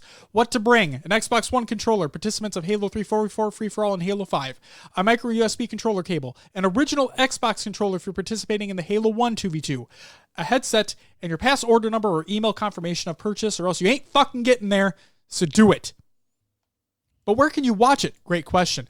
Primary stream is twitch.tv/UGC and mixer.com/UGC events. The featured station streams are at twitch.tv/UGC_Bravo and UGC_Charlie. The Halo 1 stream, twitch.tv/UGC_Delta. And the main stage red and blue team quad splits are at twitch.tv/UGC Red and twitch.tv/UGC Blue. Stream schedule, Eastern Time. Friday, 2 p.m., Saturday, 10 a.m., Sunday, 10 a.m. There you go. We have a lot of talent that is going to be at this tournament. These include the desk host, which is Lottie, the stage host, which is Fallout, the floor host, which is LHS, commentator and floor host Rob Gonzalez. Commentators include Golden Boy, Bravo, Trooper, Throoper, and Spaceman, and analyst commentators include Elamite, Clutch, and Shyway. Analysts and observers include Hines and Nighty Night, and the casters for the Halo CE tournament include Scrub, Twista, and Hardaway. There's probably more, but that's all we got so far. And then a little free play announcement. This is a tweet over from UGC Events, and I quote, "Free play will be available all weekend long for Halo CE pass holders. Enjoy an authentic competitive LAN experience at the hashtag Halo Classic with original Xboxes and CRTs." Will, hit the button. Roster recap. What do we got for the rosters confirmed so far? All right, we'll start off with the Halo 3 4v4. Of course, Tox is going to be there. Includes Snakebite, Lethal, APG, and Royal 2. We have Team Mantra. This is Neighbor, Ace, Boobadooboo, and Demon D. We have Aspire Esports, Straight Sick, Ares, Shayla, and Fantasy. We have TBD, Eco, Frosty, Snipedown, and Pistola. That's a matchup right there. Yep, that's whoo-hoo. We have Lux Gaming, Goofy, Ryan Noob, Gilkey, and Gabriel. We have Team Trademark, which is Trippy, Penguin, Commonly, and Rain. Team Infinite, Falcated, Shotzi, Sabinator, Blaze Rose. The Goobers, Zerka, Cloud Omega, and Porky J. We have RBG Esports. This includes Employee, Rowan, Scary, and Display. We have Guardians Gaming, Queen, Wikachu, Gun Type, Black Halo God. Carnage Gaming includes Hoaxer, Eli Elite, Lifestyle, and Posey. Team Side Effect is Elamite, Gunfire, Manipulator, and Chaos. Team Rain includes Hunter, JJX, Frosty the Truth, Prototype, and Elamite. Elumnite. Elumnite. Yeah, sure. Yeah. That's what it is. And then Team Chaotic, Jimbo, So Snaky, Dragonite, and Erupt. Moving on to the Halo 5 2v2. The only confirmed rosters we have are Denoxide and Pyretic, and then Saiyan and Neptune. Yes. So with roster lock happening on Wednesday, I just have what we have here. You know, I have what teams tweeted out. I have the rankings that UGC put out, which we're going to get to very shortly. And yeah, so that's what we got. Obviously, there's plenty more. And in our post show next week, we're going to be talking a lot more about these teams, depending upon where they placed. So yeah, stay tuned for that. But these have been confirmed. So we have some big name pros coming back, obviously. We do. And some very common names we've heard out there before. Yep. Some rosters you need to look out for. That TBD roster. I don't know if their name is really TBD or if it's not to be determined. No, it's Maddie posted it in the Discord. But go ahead, talk about them. I'll find this. Eco and Frosty teaming with Snipedown and Pistola. That's huge right there. They can make waves. You have the previous Denial, now Aspire Esports, Straight Sick, Aries, Shayla, and Fantasy. They've been able to make some good runs in the past. Can't deny them here. I think they can do some big things too.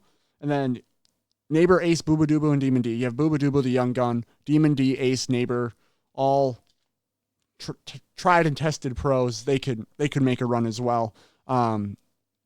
And then Lux Gaming going with Goofy, Ryan Noob, Gilkey, and Gabriel.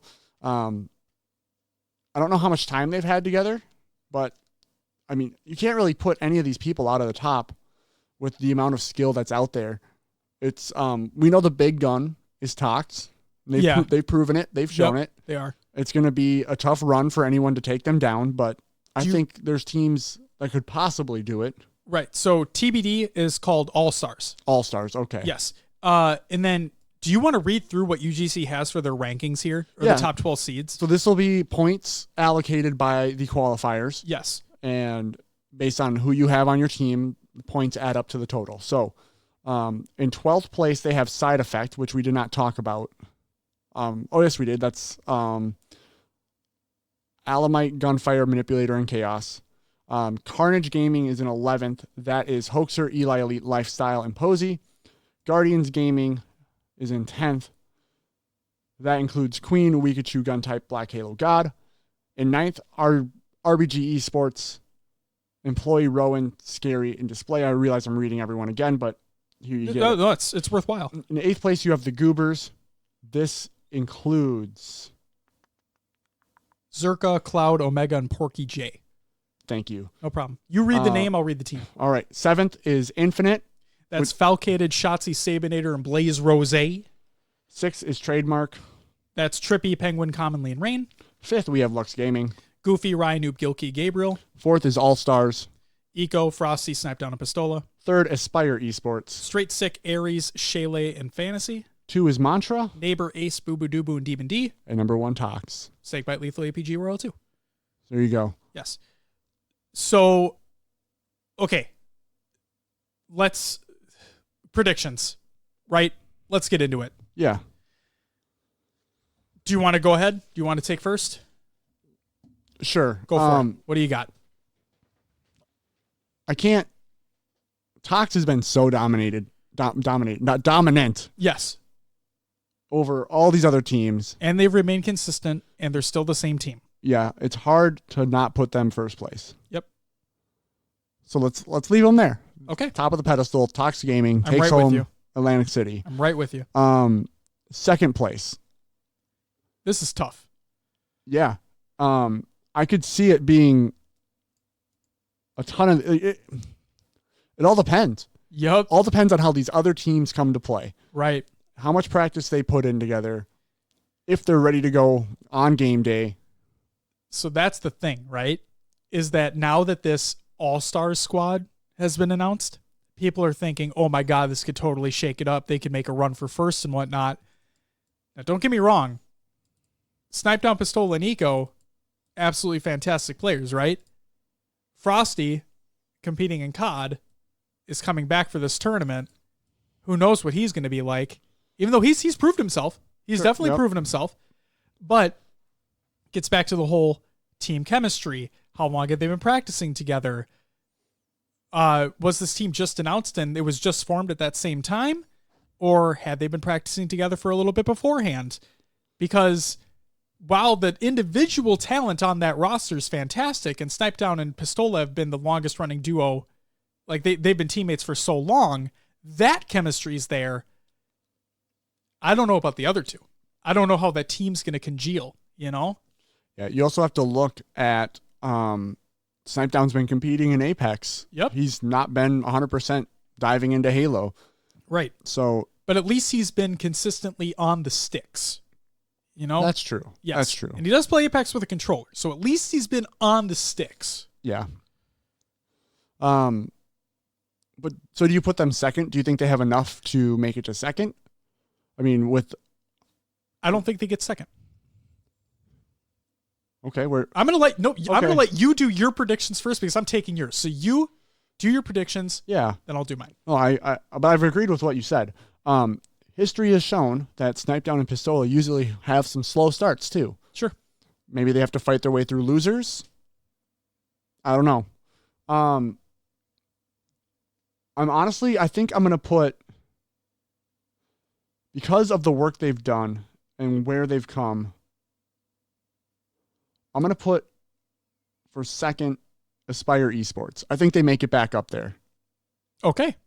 I think your third, fourth is Mantra, TBD, or All Stars. Okay. Lux Gaming could also break into that into that 3-4. Okay. But with that being said, my 5-6 is going to be, I think, Lux Trademark, followed by 7th, 8th will be Infinite and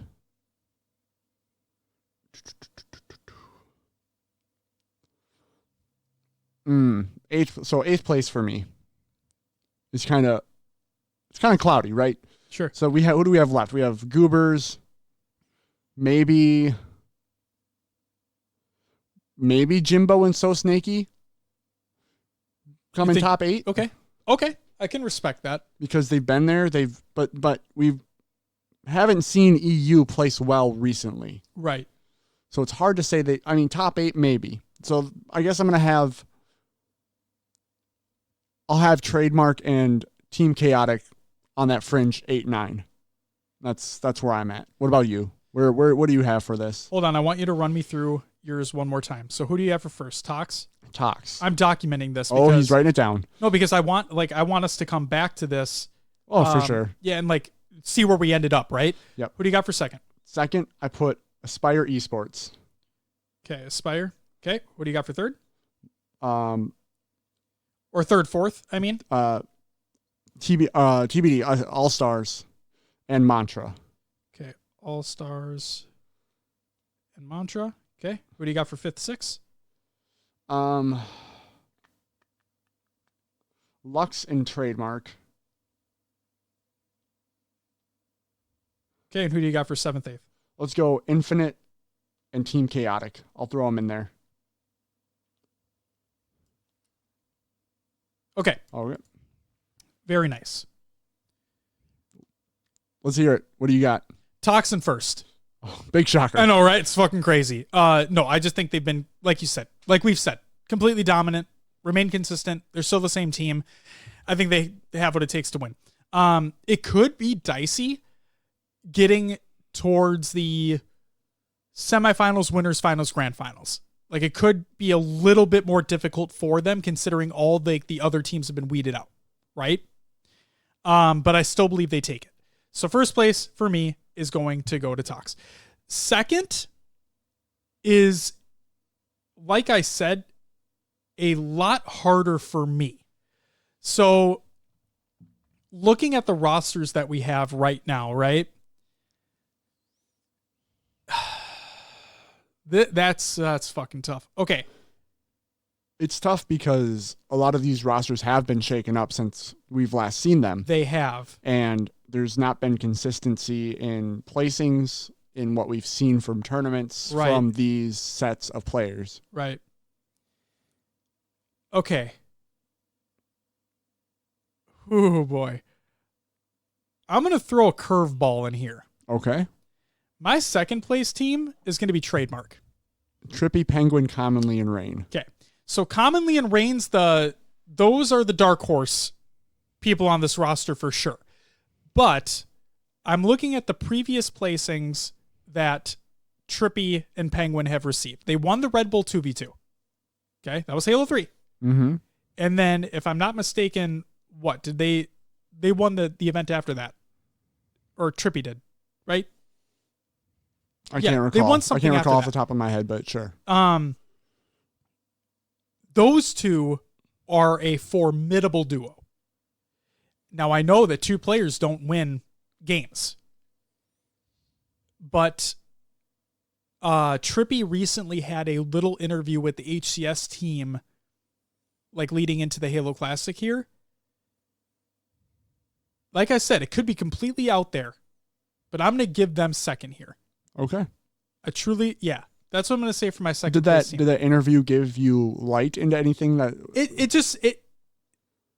he was talking about how great Commonly and Rain are as guys, and I've seen that. I've witnessed that. When Rain was on the Team Liquid squad during Halo 5. Rain's fantastic. Rain's a great player. And Commonly has always been consistent. He had a tremendous, as we talked about in the Sane interview, Sane had a tremendous rise, right? Commonly the same thing, basically. He came from what felt like nowhere, and then he was on EG alongside Snipe Down. It was like, what the fuck? And it was insane. So Commonly definitely has chops as well. Halo 3 could be a completely different beast, but we know that they've played these games before. Maybe not competitively, but they've played the games before regardless. So with the duo that is Trippy and Penguin, Yeah, I'm going to put them at second. It's a weird pick, but I'm going to put them at second. Okay. Third, fourth. I'm going to give this to Mantra and TBD. Okay. I think these are solid, or all-stars, I guess you could say, right? Yeah, all-stars. I think these are solid picks. They're clearly at top of rankings and whatnot. So yeah, I would say 3-4 for them. Again, this comes down to what could be the lack of consistency between TBD or All-Stars with Eco and Frosty. Frosty coming from COD over to this. Eco, he has shown that he's fantastic. He was on Tox for a very short time, but they proved themselves as well. So they could easily be a top 2, but I don't know. I for a first event that they're going to be together, I don't think they're going to do it. So 3-4 for them. And then Mantra. So here's my problem. Okay. Mantra was close to being my second pick. Mantra was right there to being my second place pick. The reason why they are not, and this is going to sound fucking terrible, is because of Boo Boo Doo and Demon D. Okay? Not proven.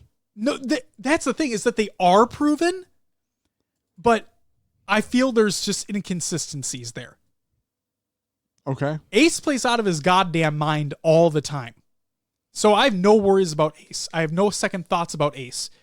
Neighbor, if he's playing on point, he is unbelievable. Same with Demon D. But I guess there's just minor inconsistencies that I have with those three players that put them in the 3-4 spot for me. But yeah, otherwise they'd be my top 2. Okay, that's my 3-4. 5th and 6th. 5th and 6th. I'm going to give it to Aspire. And we're going to go Lux Gaming.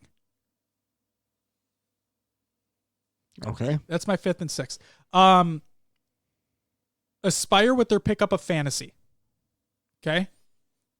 I think that's a great squad. They're consistent. Obviously, they've mainly remained together for the most part, and just a great group of guys. Just a great group of guys in that squad. Again, this is gonna sound fucking terrible, but the problem that I have is I think there's just better talent on other teams. That's why they're in my 5th, 6th spot. And then Lux Gaming, not proven to me yet. Ryanoob can have amazing games, right? But he can also have terrible games. He's not the guy who's going to go out and make an all-star play for you, but he's going to set things up. So I think it's on. Exactly. It's really not on Ryan Noob. It's around the guys around him. So here's the thing. I think it's on Gilkey and Goofy. Okay? Because Gabriel coming on this squad. From GMS. We were all surprised by this. Because Gabriel come out and said that he's not going to be competing at this event. Yeah. And then Lux Gaming put out their tweet like shortly after saying, hey, here's our roster. Gabriel's on it. And we're like, what? We thought he has fucking arthritis and health problems. What? What if that comes to bite him in the ass when he competes? Sure. That could be a huge detriment for that roster. So those are my 5th, 6th spots. All right, 7th, 8th. These could basically go to anybody at this point, but just for the sake of it, I'll go Infinite. And then who do I want? You know what? Sorry, European teams, but I'm going to go Goobers. Goobers. Yep, I think that Zerka and Cloud have proven themselves multiple times. Now, the problem, I don't think they break. Like that's the thing, is that with 7th and 8th, I really, based off the confirmed rosters that we have, I think it could go anywhere. But yeah, that's what I'm gonna say. Jimbo and So Snaky are great. Don't get me wrong, and they could easily be there too. But I have no idea about Dragonite and Erupt. I have no idea. Do you mind if I throw out a couple dark horse teams to watch out for? Yeah, who are you thinking? So The ones that come to mind right away, again, this is based off confirmed rosters. I'm basically going through them all at this point. But that Guardians Gaming with Queen and Guntype, they could be a dark horse squad to watch out for. Carnage with, Hoax or Eli Elite and Lifestyle. I think there's something to look out for as well. Hashtag just a coach. And then Rain. Hunter JJX has been around for a very long time. Prototype been around for a very long time. And then Alumni as well, been around for quite some time as well. Hashtag just a coach. And then, of course, Team Chaotic. I can't throw the EU guys under the bus. They could definitely show up to this event for sure.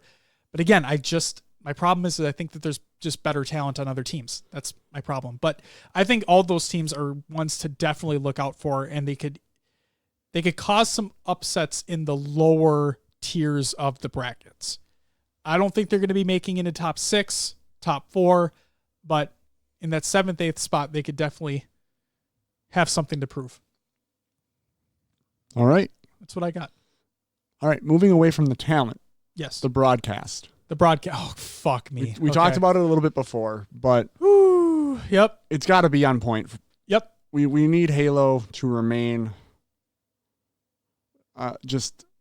we need it to grow at this point. We do. And the only way that's gonna happen in the esports realm is by putting on great events. Right. And I have nothing but respect for the UGC crew for doing everything that they can to make this the best event that they possibly can. Like I said, nothing but respect for them. But I'm going to be the first person to say whether the broadcast is shit or not, right? I wish I had the luxury of being able to go to the event, right? I have a 6-month-old daughter at home. We can't go anywhere. I'm not going to take her with me. Us being able to go to Outpost Chicago was a blessing, right? We're able to take that time. The wife and the baby were able to stay home. We were able to take that time for ourselves and enjoy that. I wish we could go to Halo Classic and be there in person and experience it, but we're not. So we're going to be experiencing through the streams. But it's not just us experiencing it through the streams. There's potentially thousands upon thousands of people that will be watching, right? You want to make it the best experience for them as well. Okay? The first Halo Classic was not ideal, to put it simply. There was a lot of room for improvement, and I know that they've taken that feedback. I just hope that they've taken it to heart and they've learned from it. And we'll have to wait and see what happens for this event. But what I want specifically, content during break times. Okay? I honestly don't know if you're going to get that with a grassroots content creator. Yeah. Let's be real. It could be tough. But why does that have to be this? Why does that have to be the way we think about it? Why does it have to be, it's just a grassroots event? Whatever. Because honestly, they don't have the amount of resources that HCS or MLG have. So to counteract that, I think UGC of all people do. They should at this point. Right. I think they are the one organizer that does have that. As close to it as possible. I'm not talking about an MLG style event, but as close to an HCS style event that they can get to. I think UGC would be the representation for that. But the Face It Ignite event, right? It was a background screen with music playing over it. That's all it was. Yeah. Do better than that, obviously, and then try to be better than just having a montage being played or just having the same clips being shown over and over again. Have something. And then one of my other stipulations is I want the least amount of downtime possible. The amount of downtime between matches at the first Halo Classic was unbelievable.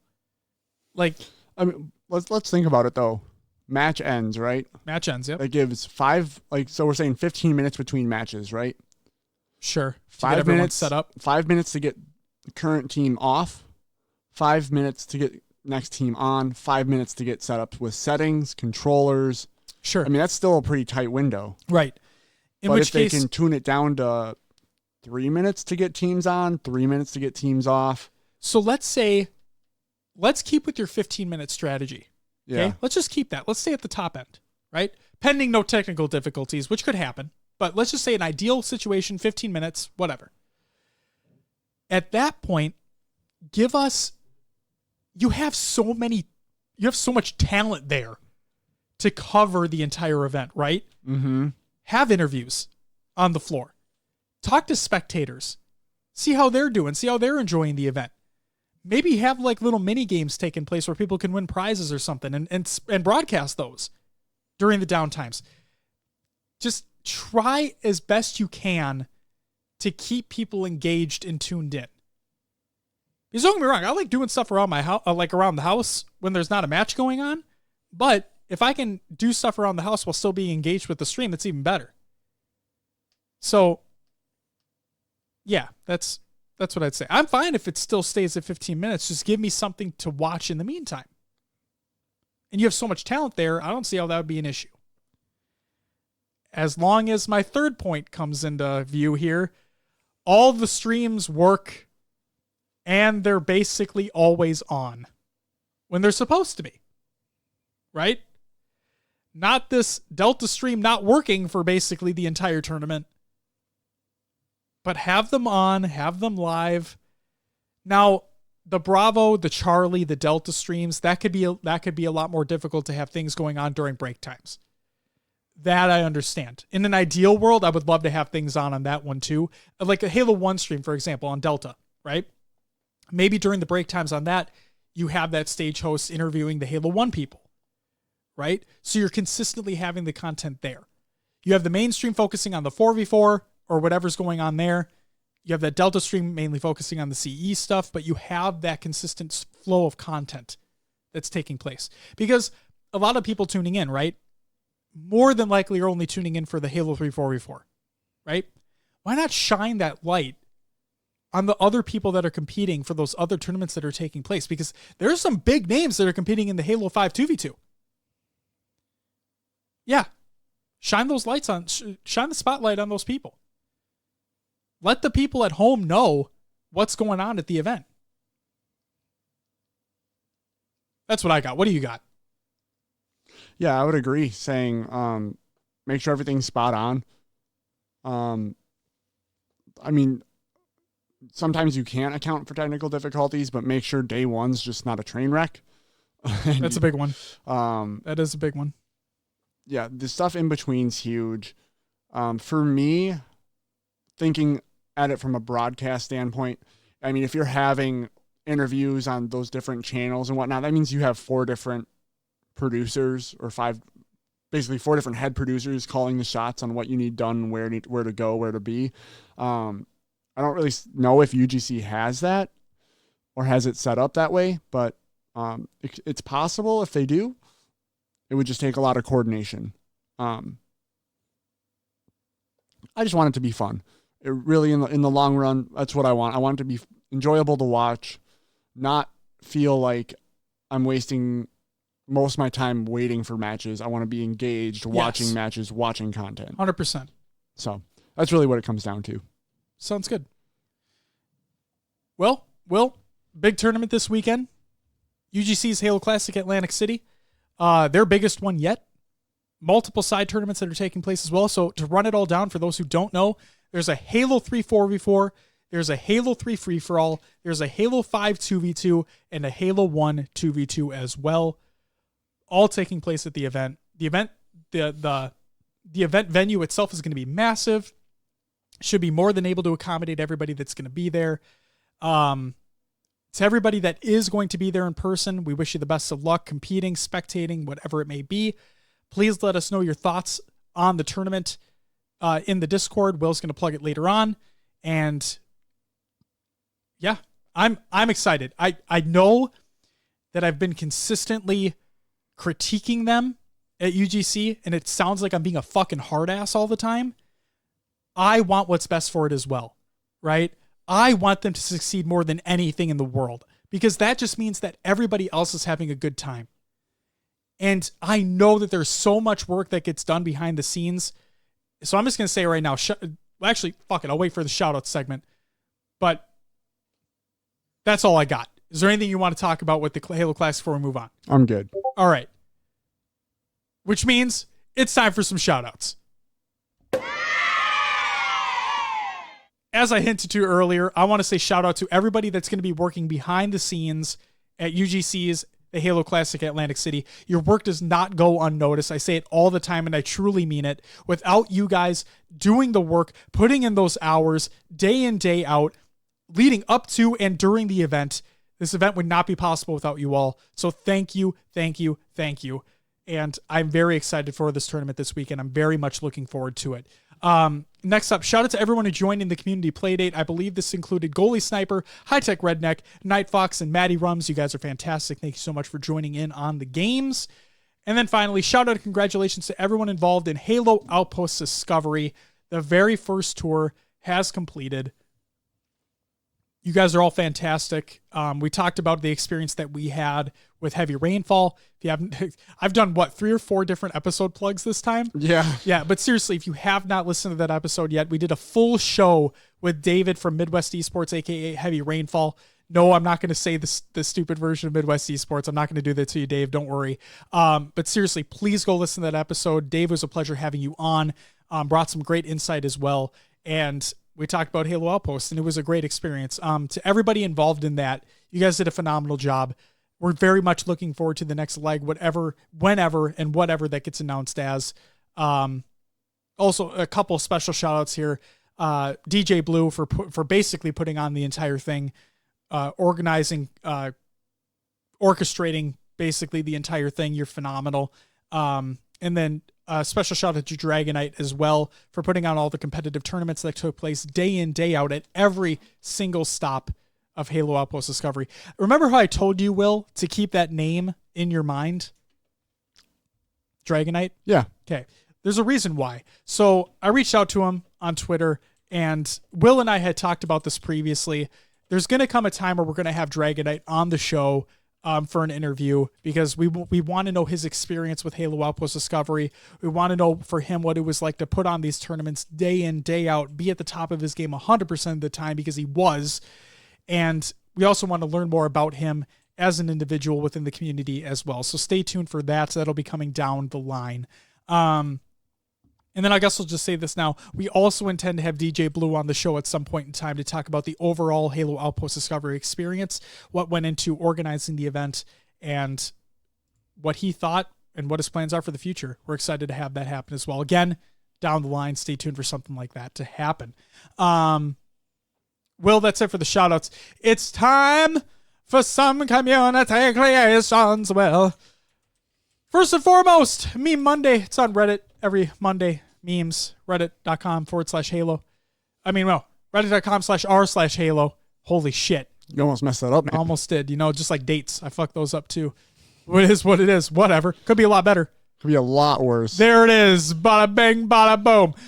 Next up, Halo-themed tile competitor Found Me. It was over on foundme, foundmi.com. So you know what tiles are, Will?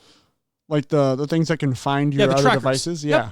So Found Me is a competitor to Tile, and they have Halo-themed ones. Oh. Yeah, look fucking awesome. Check them out. Next up, Shaylee and Kaiul, a Halo 3 dualtage edited by Valu, over on youtube.com. Check it out. Next up, Semi-Amateur, which is a Halo 3 MCC montage by Squatting Bear, over on YouTube. Check that out. We have Daily Twitter Clips, Volume 14 by Scud Puddle, or Spud Cuddle, as we now call him, over on youtube.com. Check that out. Next up, Single Halo Clips, July 2019, Halo MCC Top 10 with commentary by KMAD, or KMADify, over on youtube.com. You should check that out. And I feel really bad, Will. We have not given any or enough love to Single Halo Clips. So for those who don't know, go to Single Halo Clips on Twitter, follow Single Halo Clips on Twitter, subscribe to them on YouTube. They're putting out like Twitch clip compilations from Halo and all that stuff as long as they're submitted. Go ahead and check them out. They're great compilations. And this one was commentated by KMAD, which is fucking awesome. Next up, we have art being sold at UGC's The Halo Classic Atlantic City. This is by Dexter_art on Twitter. Check it out. The art pieces are incredible, and I wish I was there because I'd buy them. Next up, we have Clips of the Week number 17 by High Tech Redneck over on YouTube.com. Check it out. As always, they're fantastic. And finally, we have, oh yes, Will, the HCS Pro Talk at Halo Outpost Discovery. Will completed the vlog. I did. It's on YouTube. It's okay. I mean, for the first one, I don't think it was bad. Like our first inception was like, we're going to treat it like we're actually vlogging, right? Yep. Like we're there. Yep. Break it down, Will. The videos we took were more like we were streaming and you were live with us. So a lot of the footage I couldn't really use because it didn't make sense the way we were talking. It just would have created more confusion. And day 2 is basically completely not there. Day 2, we did not film ourselves at all. We took pictures. Yep. But we didn't, we at the end, when day 3 started, I like fired up the camera and I'm like, wait, we didn't do anything yesterday. Nope. So the video, it is what it is. It's our first shot at putting up a video like this. So be nice, please. That's right. And we weren't going to lie to you and just do like a wardrobe change and just like film a day 2, like during day 3. We ain't about that life. We just literally didn't film anything for day 2. So it is what it is. We hope you enjoyed the video though. I liked it. All right. Yeah. Got a lot of pictures, few videos. My favorite shot was when you were playing PC and I like slowly zoom in on the Warthog. On the Warthog and then zoom back out. That felt pretty cool. But anyway. Also, Reach on PC felt great. Reach on PC, yes. Yes. Will, that's it for the community creations. You know what I'm going to do? What's that? So I got some homework I got to do tonight, but I'm going to go to Outback Steakhouse. I heard that you were supposed to go, but forgot we were recording, and now you had to delay it. Yeah, and Atana was really upset. She was looking forward to, because she wanted to go like over the week. Yeah, and I told her we'll go on Monday. And oops. So we're gonna go. She can get her bloomin' onion that she wants, and then I'll eat whatever I get, and it'll be a great time. All right. And then also, I'm picking up my gaming laptop tomorrow. Oh boy. Yeah, I'm very excited. It'll be a good time. I've never owned an actual gaming laptop before. I've always had laptops, but I haven't had one for a while because I have my gaming PC, obviously. But yeah, the only time I've had laptops is like for documents and all that. I've never had an actual gaming laptop before, so I'm excited. I hope it works out for you. I hope so too. I hope you get good use out of it. I think the reason why I want it is because with my daughter, we put her to bed around 7 or 8, right? And she sleeps basically through the night now, but we're tired. You know, it's usually long days at work and then taking care of her, getting her ready for bed and all that. So the last thing I want to do is be sitting at my computer downstairs in the living room. So now I'm able to take this upstairs with me, maybe play a couple rounds of something before bed, and boom, we're right there. So I think I'll get some use out of it. Here's hoping. All right. Will, that's what I got going on tonight. What do you got going on tonight? I'll probably edit the show and go to bed. Will, plug the show, please. You can find us on your favorite podcast services. Just search for HCS Pro Talk. We are on iTunes, Spotify, Google Play, Podbean, Stitcher, and others as well. Leave us a review and let others know about the show. You can join our Discord, join the community discussion. Lots of great talk going on over there about tournaments, Halo, whatever it may be, other games. Join the Discord. You can join our Xbox Club or Spartan Company. Search for HCS Pro Talk on your Xbox. We are on social media over on Twitter, Instagram, Facebook, YouTube, Mixer, Twitch, and Esportspedia as well. Go check us out. Just search for HCS Pro Talk on those platforms. We're on the stuffs. We're there. Josh, yeah. What do we have on our next episode? Great question, Will. On the next episode of HCS Pro Talk, we have our UGC's The Halo Classic Atlantic City post show. We're probably going to be talking about other rosters and all that stuff, the results, the series, the broadcast. Just prepare for hot takes. That's all I'm going to say. Actually, I hope not. I hope I don't have hot takes. I hope everything went well, and it's all good. Yep, that's all Josh says. That's it. The end of the episode. And then we also have Halo Draft League information and announcements. So there's been a lot of stuff happening with the Halo Draft League with their 2 leagues that are going to be going on. A lot of information has come out, which we haven't talked about yet because I've been waiting for everything, which I believe we are going to be talking about everything next week. So stay tuned for all that. There's a lot to talk about. Rosters, announcements, the whole shebang, the whole kit caboodle. Thing. Hey, Will, guess what? What? That's going to do it for episode 90, the big old 90 of HCS Pro Talk. I want to thank you very much for listening, and tune in next week where we talk about the results of the next major tournament. Hey, Will. Yeah. But until then, bye-bye!